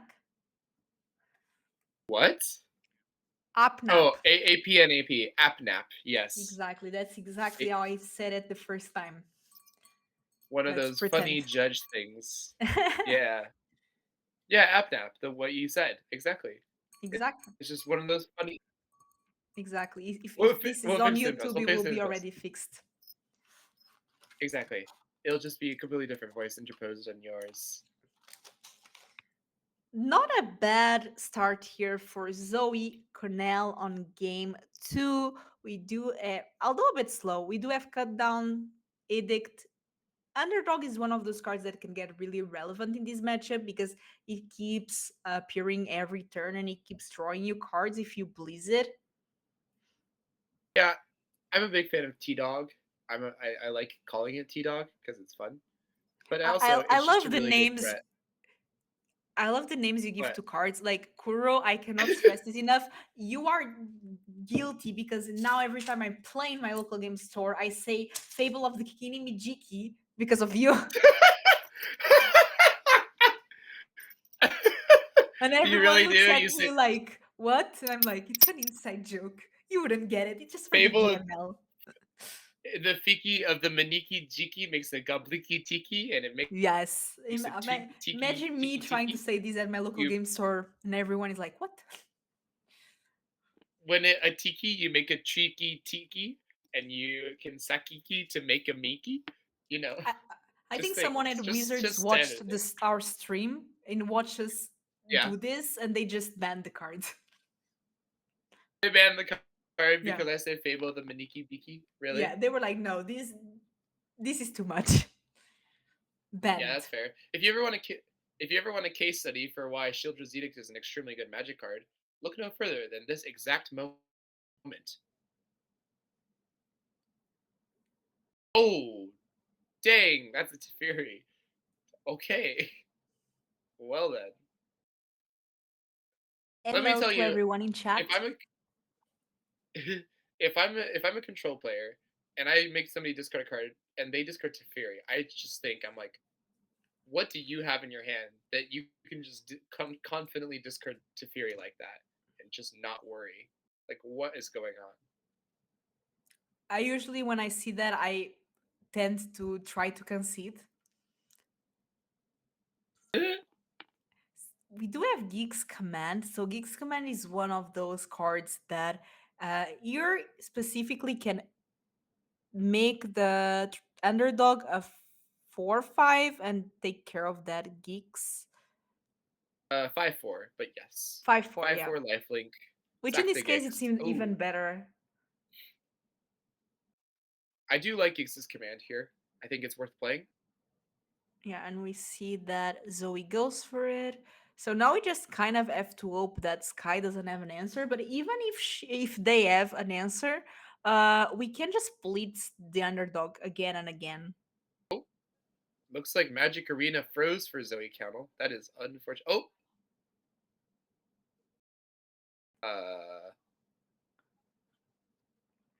Looks like it looks like the Gix's command was so it powerful that was it too destroyed Zoe's powerful. computer. That is unfortunate. It's okay. Well, We're back. I've been through this before. Sometimes it happens. I think Yeah, everyone has it been just you just have through to this reboot it. before. We are back. Oof, my heart kind Now of Zoe is a stopped. Johnny. Yeah, no, the mouse is still moving, which is good. So it wasn't like a video thing. It was just arenas being funky, fresh, as it Yeah. is usually. Yeah, it's okay though. And now Zoe's avatar is a Johnny, unfortunately, which is something that always happens in this situation. Oh, it Not does? our I fault, never really. noticed that actually. They change your Yeah, so avatar? if your game if you're well, it changes specifically to a Johnny because that's the default. So if your game crashes like that and you reset it and you're in a game, it will set your avatar to a Johnny for that game, and they'll go back to the one that you did previously. I don't really know why, but I have some feeling it has to do with the way that the game sets up like the identities of the various cosmetics. It only does that to your avatar though. I don't know. I never figured it out. It always happens on my phone, but it never happens on my computer. Let's attack here. So Sky down to 5 life. Now we have Flash Gorger, Liliana plus. Zoe doesn't have to discard anything, but Sky does need to discard something. Looks like they discarded the cut down. Oh, a Johnny's Cut alphabetic down, a card that first is avatar, somebody's saying. That makes sense. Oh, okay, that makes sense. Wow, Game here that's awesome. for Zoe. We have a game number 3 Epic here. knowledge. Epic knowledge coming from our Twitch chat. Helpful as Always. always. Thank you very much. Like when I have a question, Twitch chat always is able to answer. I don't know how they do it, but props. they're omniscient, which means they know everything. Unfortunately, while they know all rules interactions, they also know all memes and jokes. And so there you go. And do you think anything is going to change career for game 3, or does it kind of stays the same? I I would honestly get rid of the cut downs here because there's just so many situations where they just weren't helpful. The parasitic grasps I like taking out as well. There's aren't very many good targets for it. Wow, the cut downs are staying in. That is ambitious. I guess that's fine. This is Get rid of Yuta Takahashi, I suppose. I don't know. I'm thinking. I keep going back and forth on it. You know. this is a good end for Zoe, in my opinion. Those Yes. trespassers, we saw how good they are able to be, and same with the Geeks command. That Shieldred, though, I haven't seen this Shieldred, the 5 mana one, play that much. Do you think it's actually a good card to play in standard? Well, I do like its value, right? So it comes in and makes your opponent sack a creature. That's amazing. Or a planeswalker too. It has to be non-token. So if all they have out is like the one the Wandering Emperor, then that's fine. You just kill it. Then it flips over, and then all hell breaks loose because what you have is a saga that basically kills everything, and then it flips over and becomes shielded again, and then therefore makes your opponent sacrifice another creature. So it's extremely good value. It comes down turn 5, which isn't that bad. Flipping it is probably the most difficult thing because if I recall correctly, you have to sacrifice creatures to flip it, but it can be good. I'm excited to see. I hope Zoe gets the chance to play with it. So because I want to see this card in action. You're kind of awkward because we don't have anything to do on turn 4. A bunch of Yeah, I 5 wonder if drops. Sky's holding up removal here. There is Takanuma. We can play the Takanuma, try to get. But even Takanuma, with nothing on the graveyard right now, it can even not get anything. Sometimes that does Yeah, happen. it's always a risk because if you mill 3 and you have no creatures, then that's it. And here we see 2 fairy. You have 2 Yutas in chat Do you now, think we which are is going to see pretty some epic. fairies in the wilds of Eldraine? I don't know why. Oh, like I in the just new. love it. I mean, probably. Oh, I love its use of Tenacious Underdog as basically just an activated ability of I'll just draw a card for 4 mana for freezies. Because why not, right? Like you have it in your graveyard. Oof. But Of these course, just this card pass are exists. Yeah. just the perfect answer. Going to start exiling those. Oh, but Liliana? Okay. We are having answer for the answers. That's not bad. Well, getting a Shieldred here is also pretty devastating because the Trespasser also goes away. So he needs to think, does Sky have a counterspell for this though? And we are having so many intense games today.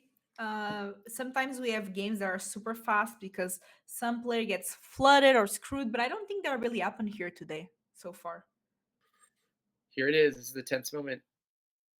Does it Counterspell? resolve? Ooh, it does! Yes! Epic! We get to see it in action. I'm so happy.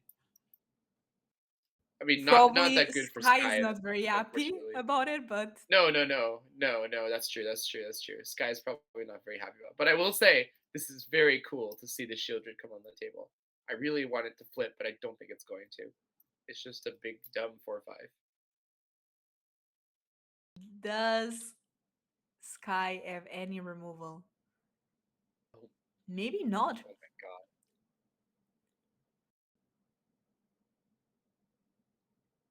So the other Shieldred is Shieldred the Apocalypse, and the name of this one is just Shieldred? Yeah, they had the whole cycle, right? They had all 5 of the Praetors, and they were all just their name, and that's the only thing. Really killer for like when you're trying to look it up online. To be honest, if you're on Gather and you look up Shieldred, I just want the one that is just Shieldred. You're gonna get like the 3 different Shieldreds or the 4 different Shieldreds that are out there.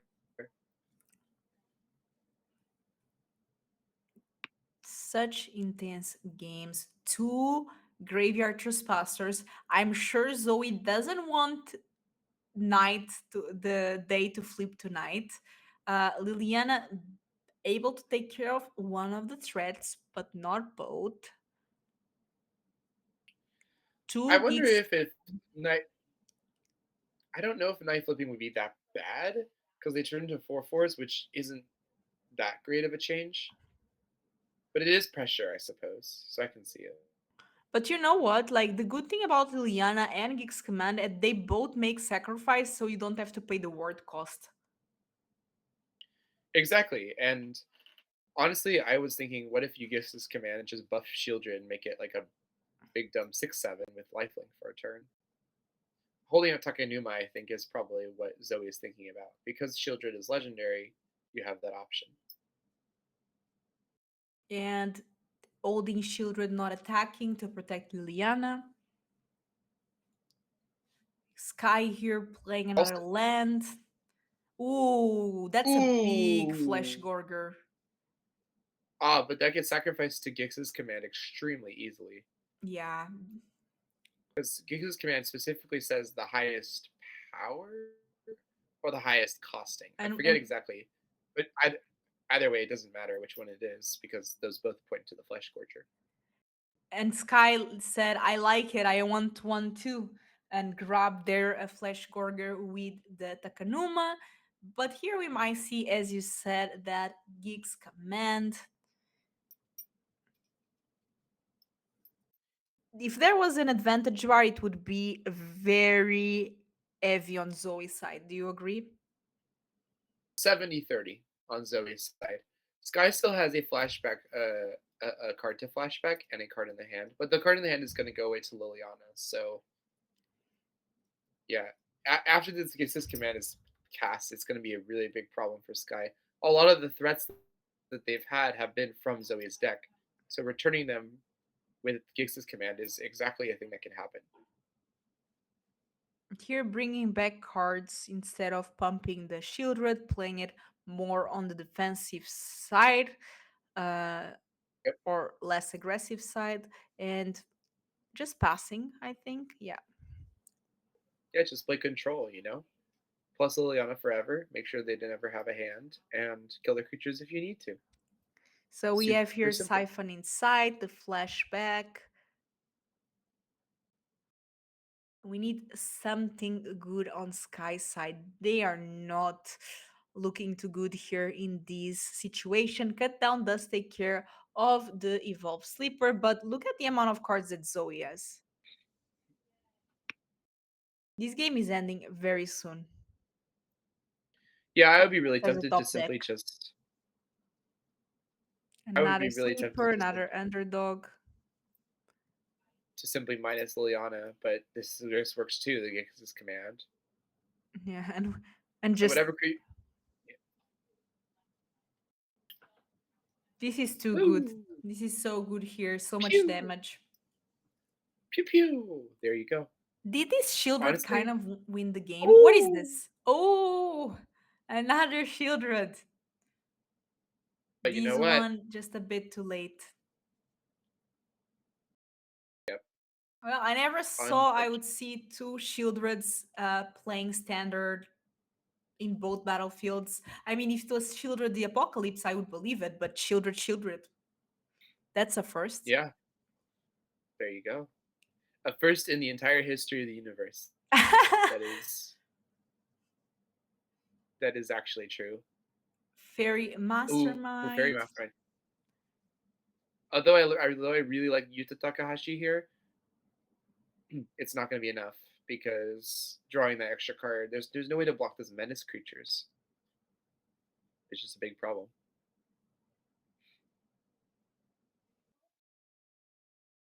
If Sky had had that the turn before, things would have been very different. I think. And this is going to be game unless there's a 2 mana that I'm not aware of in standard. This is game. Congratulations, Zoe Connell, on qualifying for the regional championships and for the VML championship that is going to be held next month, and that gives an invite to the Pro Tour. So, such a big tournament. Congratulations on qualifying for that. And also, congratulations for Sky. They did not qualify, but they did grant a top 16, which is very, very nice here in the VML.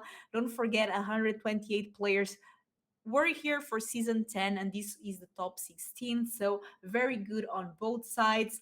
That children, damn, that card is good. I'm sold on the card. What did you think Absolutely, of it's the just a good games, tempo Kuro? play. I love the games. I think it's just such a good tempo play on Shieldred. I really, really wanted to see the blue black deck pop off a little bit more, which is unfortunate, but it is what it is. Uh, I really like the list. I want to see it more.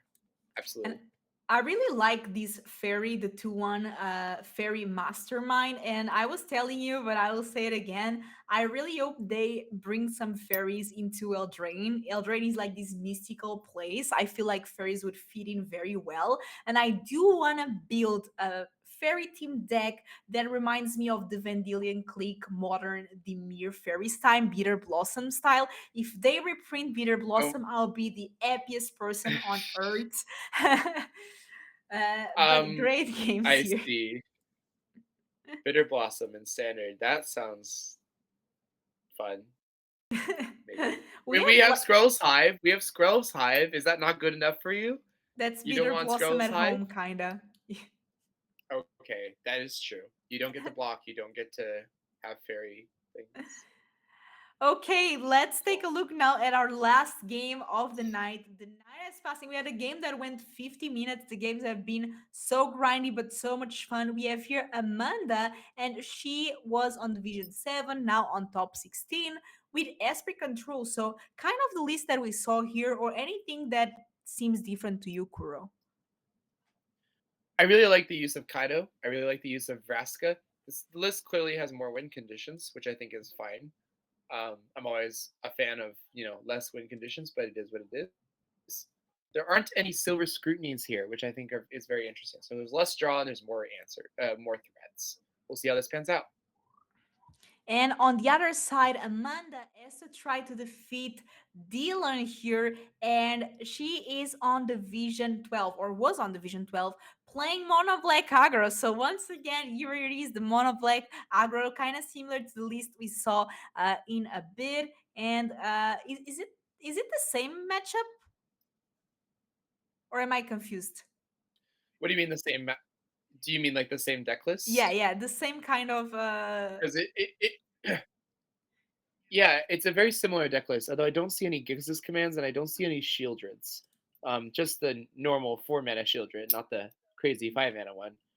Yeah, it's There are the tenacious underdogs. They're good for the throats. Just stock mono black looks good. So Monoblack was able to defeat earlier Dimir. Let's see if it can do defeat now against the Esper control list, which is a bit similar. Let's take a look here at the games as our players getting ready. Once again, we have to reinforce this. This match is so important because the player that wins this match right here qualifies for two big tournaments: the regional championship finals of their region and also the VML Championship. This is a tournament with only 24 players and grants place to the Pro Tour to the winner of the VML Championship finals. So we Absolutely, take a there's so look much at here. stake. Yeah, and we take a look here at the list. We see that Dylan goes first. What do you think of these starting ends here, Kuro? When you're playing against a control deck, you can afford to keep slower hands a lot more.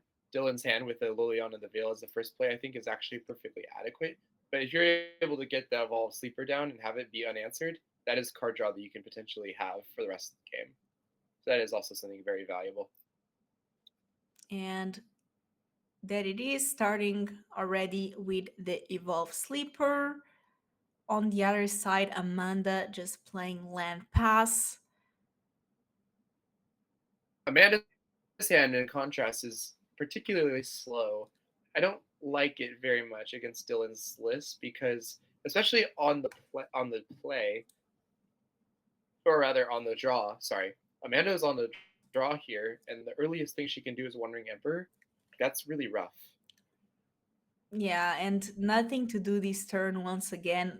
And uh, as you said, Dylan will be able to start dealing a lot of damage. They have already 5 damage or even more, depending if she does choose to activate the sleeper or not. And that Graveyard Trespasser is also additional damage. Okay, here activating the Foundry, going for the more aggressive line, dealing the most amount of damage possible. We do have access to 4 mana and Wandering Emperor now, so things might change here. Amanda might still be in time to come back from this. Yeah, this would be a situation where I'd be tempted to just exile the Flesh Scourger with the Wandering Emperor just to get it out of the way. Ooh. And Turn here, Dylan is attack. Sorry, the way that Dylan is attacking against 4 mana is very different from 3 mana because that's Wandering Emperor mana now.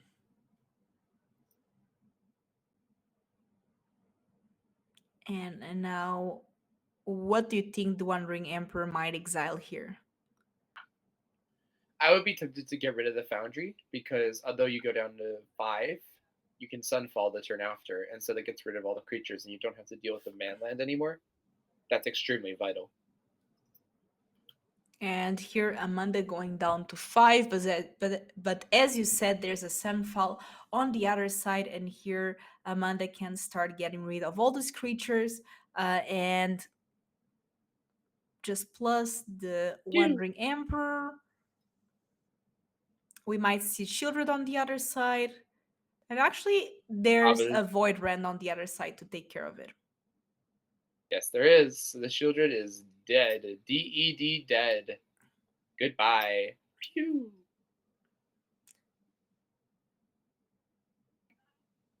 And Amanda does have 2 counters now, so things are looking pretty good for Amanda in this particular situation. With access to counter magic, Wandering Emperor, that's exactly what this deck wants to be doing.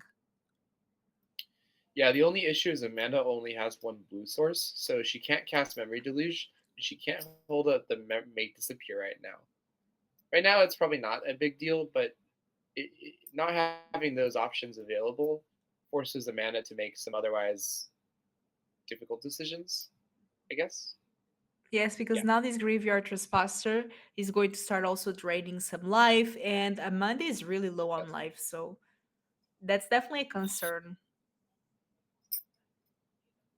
Exiling Yeah. probably a Well, wait, creature. hold on. What can exile? If it were to exile, it would exile Shieldred. But the thing is that Shieldred is something that can be returned. So I don't know if Dylan wants to exile that just yet. That seems like a risk.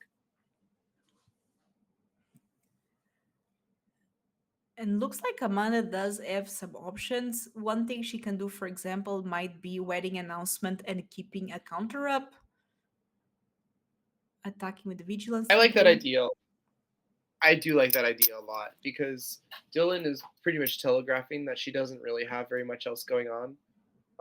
Amanda can use the arena timer to understand that Dylan does not have removal, That's so something that she doesn't can happen just step in. with paper magic, right? The timer thing on Arena. Yeah. To being able to tell if your opponent has instants in their hands based on whether or not the game stops you. Such a Duels of the Planeswalkers thing. I haven't reminded me of that game for so many years. I mean, hey, like that was the precursor to Arena, right? That was what people played.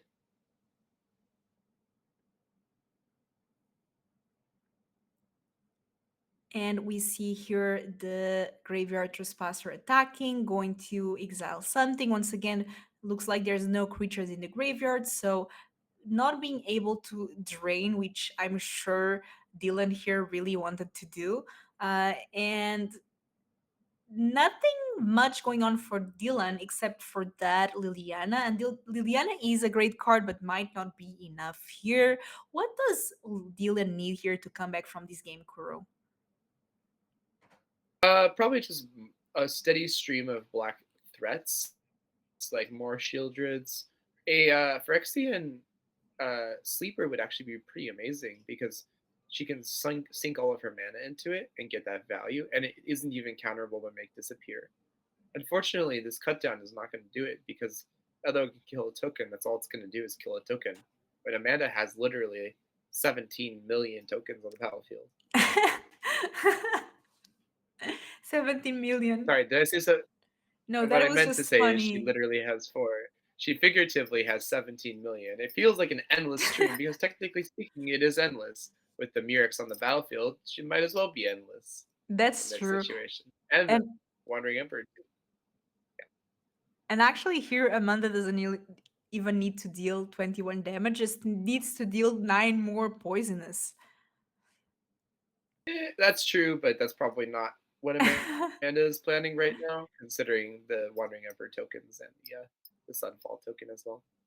We have Graveyard Gluten, which is the other side of Graveyard Trespasser. Not only a 4/4, it will also be able to exile 2 cards from the graveyard. I don't think there's creatures on the graveyard now. Once again, I think this game is a really good example of the loss that we felt when Invoke Despair was banned, right? Because in this situation, if Invoke Despair was still legal, it would be a very stressful situation of, oh, if Dylan draws Invoke Despair, the game is all over. Because that's not an option, there is no big black card that could be drawn right now that really single-handedly gets Dylan the game. Not so much like Invoke Despair does. there's Breach of the Multiverse, but I don't really see anyone playing with it. It's just not as good as I Invoke Despair. Yeah, I've seen it a couple times, but even right now it wouldn't be good because Amanda has happened to draw all four make disappears from her deck. They Make are all in disappear. her hand. Make disappear, make disappear, make disappear. In case you thought that copying it wasn't enough, here, you have all four of them anyway. Have fun. Go crazy. Honestly, if I was on Dylan's side and if I did have a dress and I saw Wandering Emperor to Deluge 4 disappears, I would just concede. I mean, if I'm on Dylan's side and I see Amanda has 7 cards in her hand, it doesn't really matter what they are. The fact that pretty much anything Amanda can do messes with Dylan's plan. And Dylan drew a land. That's the key thing about these control decks is that if you keep drawing lands forever, it's actually not that bad because you want to sink your mana into like draw spells. Dylan doesn't really have as many options as Amanda does. This game one is, to me, very clearly in Amanda's favor.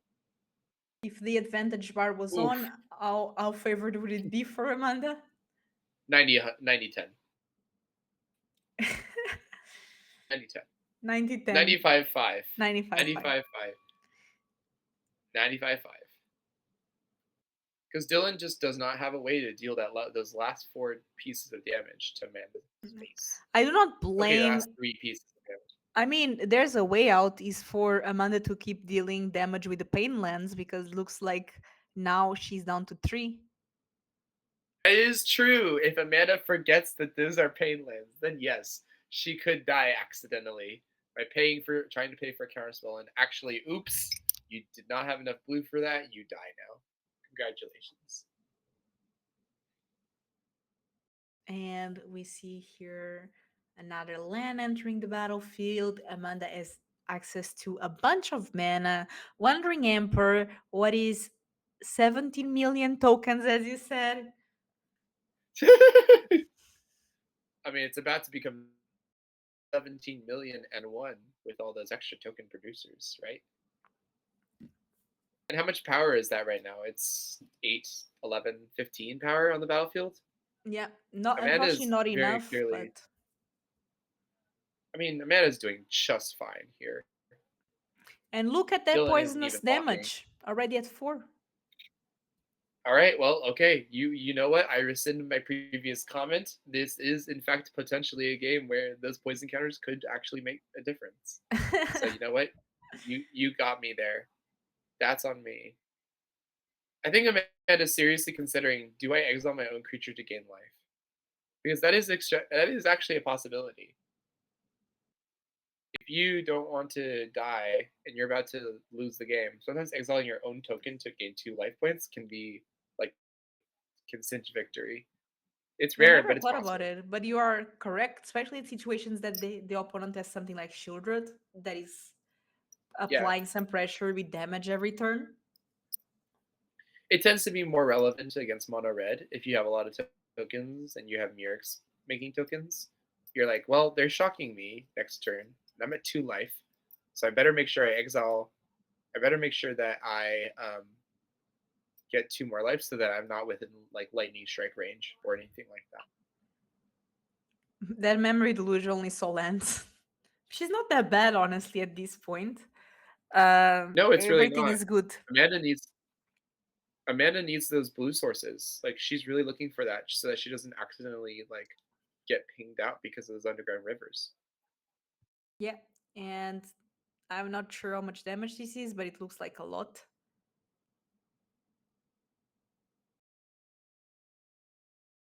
We have, This eternal wonder is honestly kind of insult to injury, or rather, what is it called? Icing on the cake. yeah, That is already Amanda's clear advantage. I don't As know much if as I'm not supposed to say that. Sorry, go ahead. I was just making a comment because I don't know if you have this expression in the States. Is it icing on top of the cake? In Portugal, we say the cherry on top of the cake. I don't know if it's just in We Portugal. yeah, it's cherry on top, and the icing on the cake. Both mean more or less the same thing. But yeah, we have that saying. I mean, at the end of the day,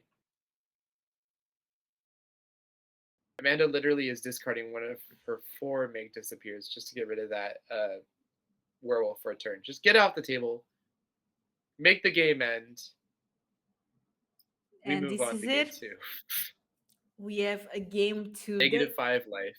That was quite the game one, by the way. Uh, but here we saw that these. Oh, we are seeing here again these sideboard, but now we are seeing on the Esper control side. Uh, what do you think here might be good in this particular matchup? We see bridge. On the play, we saw how much power the Sunfall did. Even though that there was no play on the control side until turn 4 when the Wandering Emperor came out, this Wandering Emperor into Sunfall combo, which is so devastating. I don't think counterspells are really necessary here. Make disappears, especially like they're kind of meh. They're good, but they're kind of meh. The Wandering Emperor and Sunfall, if you have those in your hand, you're probably fine. You honestly should be worried about the hand hate, right? Yeah, those 4 duresses, those are really rough to deal with. I saw a card I really like, Kaya. I don't know why, I just really like Kaya, Kaya. Kaya is very, very, very cool. It's really difficult to deal with, and it says 0, draw 2 cards. How is that bad? You get to draw 2 free cards. That's S- crazy. Do you see here that imported deck 195? Who else does this? I often don't change my deck names, and then it's like imported deck, but mine only go to like 30. I think it's the max. 195. I think it's a I mean, record from what I see. my best deck is new deck parentheses 392. Okay, You know. makes sense. Evolve Sleeper is a great start, and we do have also the rest, but 3 lands in hand seems like a bit too much. Although Amanda doesn't really have a lot of pressure with only 2 delusions in hand. So here Dylan does have an opportunity to start attacking down with that Evolve Sleeper. And now we also have the Liliana of the Veil. That make disappear draw was something that Dylan is probably not expecting. Dylan's like, I saw the hand. What's the likelihood that Amanda drew a counterspell here? It's 100% because it's written on the stars that if you thought sees the rest, whatever your opponent, they will top deck the card that they needed. Woo! It's the top deck curse. Let's go. Make disappear. Made into a and drew another. Okay, all right. You know what? You know what? This is just how the game is gonna go. This is just how the game is gonna go. But We're not gonna worry about it. All right. This is just where we are. You're dealing some damage with the Foundry and the Evolve Sleeper. Next turn, there's a Shieldred. And just playing a land, pass, and now having access to the Wandering Emperor. We know that card is really, really good.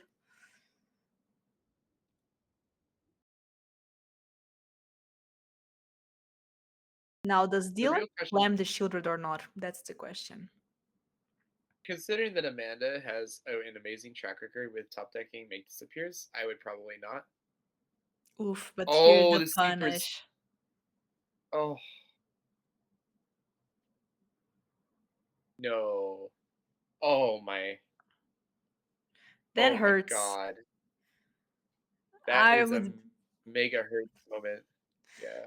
I would be so upset if I was Dylan. At least Dylan did draw a card and it was a good one, Shieldred. So now they have the chance to choose between Shieldred or Shieldred the Apocalypse. What would you like to play next turn? Would you like to play a Shieldred or would you like to play a Shieldred? You have many options available to you. The menu Buy is it at your full of local grocery store surprises. today.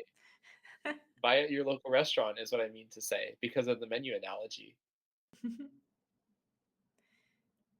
So I guess in this situation, you sort of bluff that you have a counterspell and just say, "Yeah, I got it. What are you going to do about it?" Dylan's probably in Dylan's position. I would be tempted to just play the 4-mana Shieldred. Ooh, this is a risk that will pay off, I think. Pew! There it goes. Things actually looking pretty good for Dylan now, depending on what that Deluge gets. Oh, Okay, Void Rend is pretty good. and Wedding Announcement is also pretty good. Yep. And we We'll do put have those mana to both in the deploy camp of both. pretty good. Yeah, exactly 6. Technically, the Eternal Wonder could come down and plus on the Shieldred, but that's an extremely terrible idea because it'll just come back and make Amanda sacrifice the Eternal Wonder again. There's really no reason to do that. And a third Shieldred, if two were not enough, we have another In one. this in this situation, I probably would be tempted to just not even kill the first Shieldred just because you have Sunfall. Yeah. Just kill the next threat that comes down. Don't even worry about these two. I mean, what are they gonna do to you? Sneeze? That's actually what? Oh, it has menace. Yeah, it has menace. Yeah, I was confused by a second by that block, but it does have menace. And down to 8, but this is the turn that we can Sunfall and follow Pew. up with nothing because only one mana, unfortunately. But there's a Go for Throat, which is going to be really handy against that Shieldred. So many lands. Dylan has so many lands in these draws. That is, But I there it feel is, the your thing you pain. said, like no Invoke Despair, right? To draw that extra, uh, Yeah, those extra cards. there is no Invoke Despair that is able to sort of get through these land pockets whenever you get to them. Takanuma will be able to get Shieldred back, but then there's a Void Rend. Yes. And Amanda is almost in a position to drop that Eternal Wander and just start making tokens every turn. If there was an advantage bar, where would you flip it now? 90-10, Amanda. Maybe 80-20, actually, because depending on what Dylan draws, it could go very well. That's a pretty There's good draw. Yeah, Tenacious Underdog is also very nice to mill. Ooh, and Edict? Hello. Yes, please. Edict is really, really good, Yes, as especially opposed to once being that regular Planeswalker good. drops. That is true. Underdog, and here we might see the Void Rend on the Shieldred. I just love that we had Diabolic Edict for such a long time. And we were like, wow, that's really powerful. That's too powerful for standard. And everyone's like, all right. And then Wizards comes around and says, actually, no, Shieldred's Edict is perfectly fine. It really puts things into perspective, I think. I really like this card actually. It's a very versatile card. It feels like a sideboard card that you don't really get punished by playing main. For sure. I mean, it's modal, which is just automatically makes it better. Hey, look, there's Kaya. Oh, this guy might just finish the game so quickly, actually. Well, it depends, right? Because if it drops, then Dylan untaps and just goes Edict you, kill it. I feel Yeah, like but Amanda's gonna recognize this. Sorry, go ahead. yeah, and there it is, as you said, the wandering, the emperor, not the wandering emperor, the eternal wonder. She's still wandering. That's what she does. She wanders. And we have You another shoot. good card that can come back from the grave, Yes. but A Transmigrant that, by the way, can in fact come back for only 2 mana because Amanda controls no basic lands. yep. A And clause about Razor Lash Transmigrant that may be forgotten. oof. But now that Shieldred Edict took care of the Wanderer, and that cannot block, by the way. No, it cannot. And if Kaya comes down, then that is a problem for Dylan. We can even use Kaya to exile it, right? Yes, you could. It would become a you would get a 1/1 spirit that can't block, so it's not particularly amazing for Amanda's board state. But it does get buffed by the wedding announcement, and it is one less attacker for the Kaya, so I suppose it's okay. It is a -3 to Kaya something though, so I don't know if I'd be wanting to do that. And looks like Amanda is considering Honestly, deciding to go for it.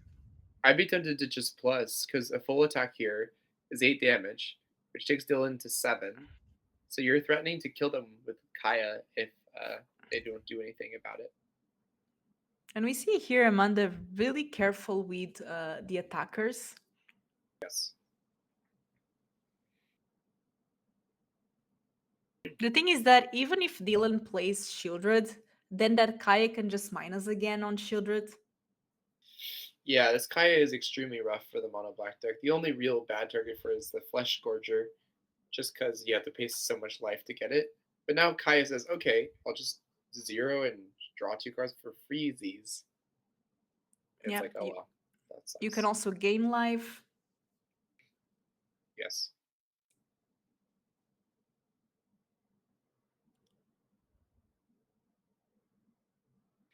And it looks like Amanda actually goes for that, gaining some life. That Flesh Gorger is really big. And does it have lifelink? I think so. Which one? The Flesh Gorger? Yeah, no, maybe not. Yeah, Just Menace. it has Menace lifelink, no right? Menace Lifelink and Ward pay life equal to its power. Yeah, Yes. that card is good. It's exceedingly good. I really, really I find it very frustrating to play against. But it's not that bad. It's not like the graveyard trespasser where it exiles your graveyard if you don't deal with it. But it is a lot of pressure that you have to deal with. And we have the Flesh Gorger attacking Kaya. There's always the option to double block. Hold triple Well, block. I mean, Better safe than sorry. you want to kill this thing. That's the best way to do it. Yeah. Dylan is going to be able to gain 7 life though, so going back to 15. Yes. So the math is a little bit down. Amanda has to rebuild a board here, but Dylan can just say, I'll get this guy out, use some mana, draw some cards. Yeah, and looks like maybe Shieldred, but Shieldred is awkward because of Kaya. So Memory Deluge. Yes. Let's see what can we get. Wait. Woo! Okay. Teferi and Wandering Emperor. Those are some cards. Okay. Vraska too? What? Hello? Vraska, Wandering Emperor, the Fairy, Memory Deluge. That's with Kaya on the battlefield. Jeez. This is Oh, and just we're going to just take care of that sleeper as well. it's just Esper Super Friends at this point. You just play all the Planeswalkers. You play all of them. Question: which Planeswalker do I play? Answer: yes. Yes. Yes. Yes, I do play that Planeswalker. Yes, please. All of them. Every single one. Teferi plus Wandering Emperor. Then next turn, Vraska. Get value. Forever and ever. And Amanda is this close to qualifying for the VML Championship Finals and the Regional Championships. That's crazy. This game is More so high tokens. stakes. More tokens. Give me all of the tokens. All of them. 17 Forever and million. ever. 17 million tokens. How many tokens can we make? Can we crash the arena? Can we crash the arena server by making too many tokens? No, if there was Scoot Swarm, then that would be another story, though. True. I was just thinking that. And that it is Oh, the Wandering Emperor exiling not only Underdog but also Dylan's hopes. yeah. Exiling Dylan's hopes. That's true. That is very true.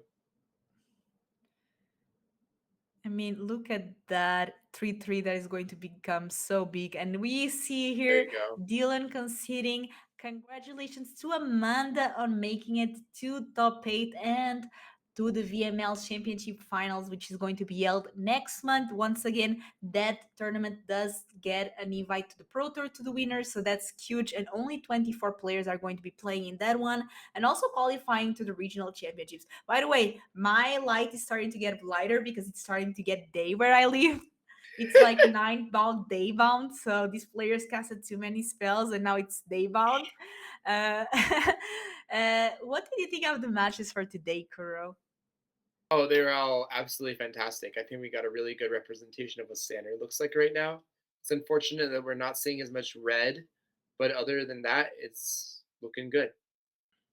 And for those of you that watch the stream, we really appreciate it. Don't forget these players that we saw here today win. They are now on the top 8. Next week, Friday at 6 p.m. Pacific time, we will have another duo of casters that will cover the finals, the VML finals here, the top 8, which is going to be really exciting. And my name is Filipa. This is Kuro. We have to thank our sponsors, Wizards of the Coast and Good Luck i5, as well as the amazing Phoebe behind the scenes, amazing production team that helps us. Uh, yes.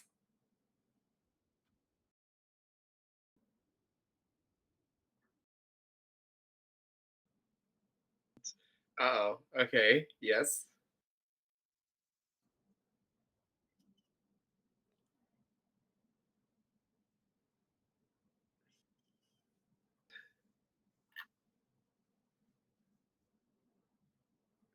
Right.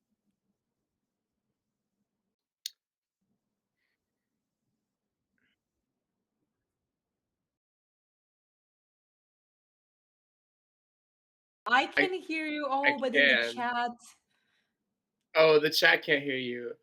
Phoebe is talking about the Amonkhet meta with Anointed Procession and the Crested Sunmare combo. And she's making infinite horses, basically. I'm just transcribing what Phoebe is saying, but the infinite horses crashing the game with all of those horses. Oh my god, I cannot imagine how many horses you would make. That's probably why they have the 250 cap at this point. That's just, it's too please, much. Phoebe, for my mental health and for my sanity, please never do this ever again. Don't crash the game on purpose. And Do I'm it on so accident. sorry. People in chat cannot hear Phoebe. Hey, how Phoebe is about now? our Oh, amazing. yeah, no, I think we got it. I I mean, figured it out.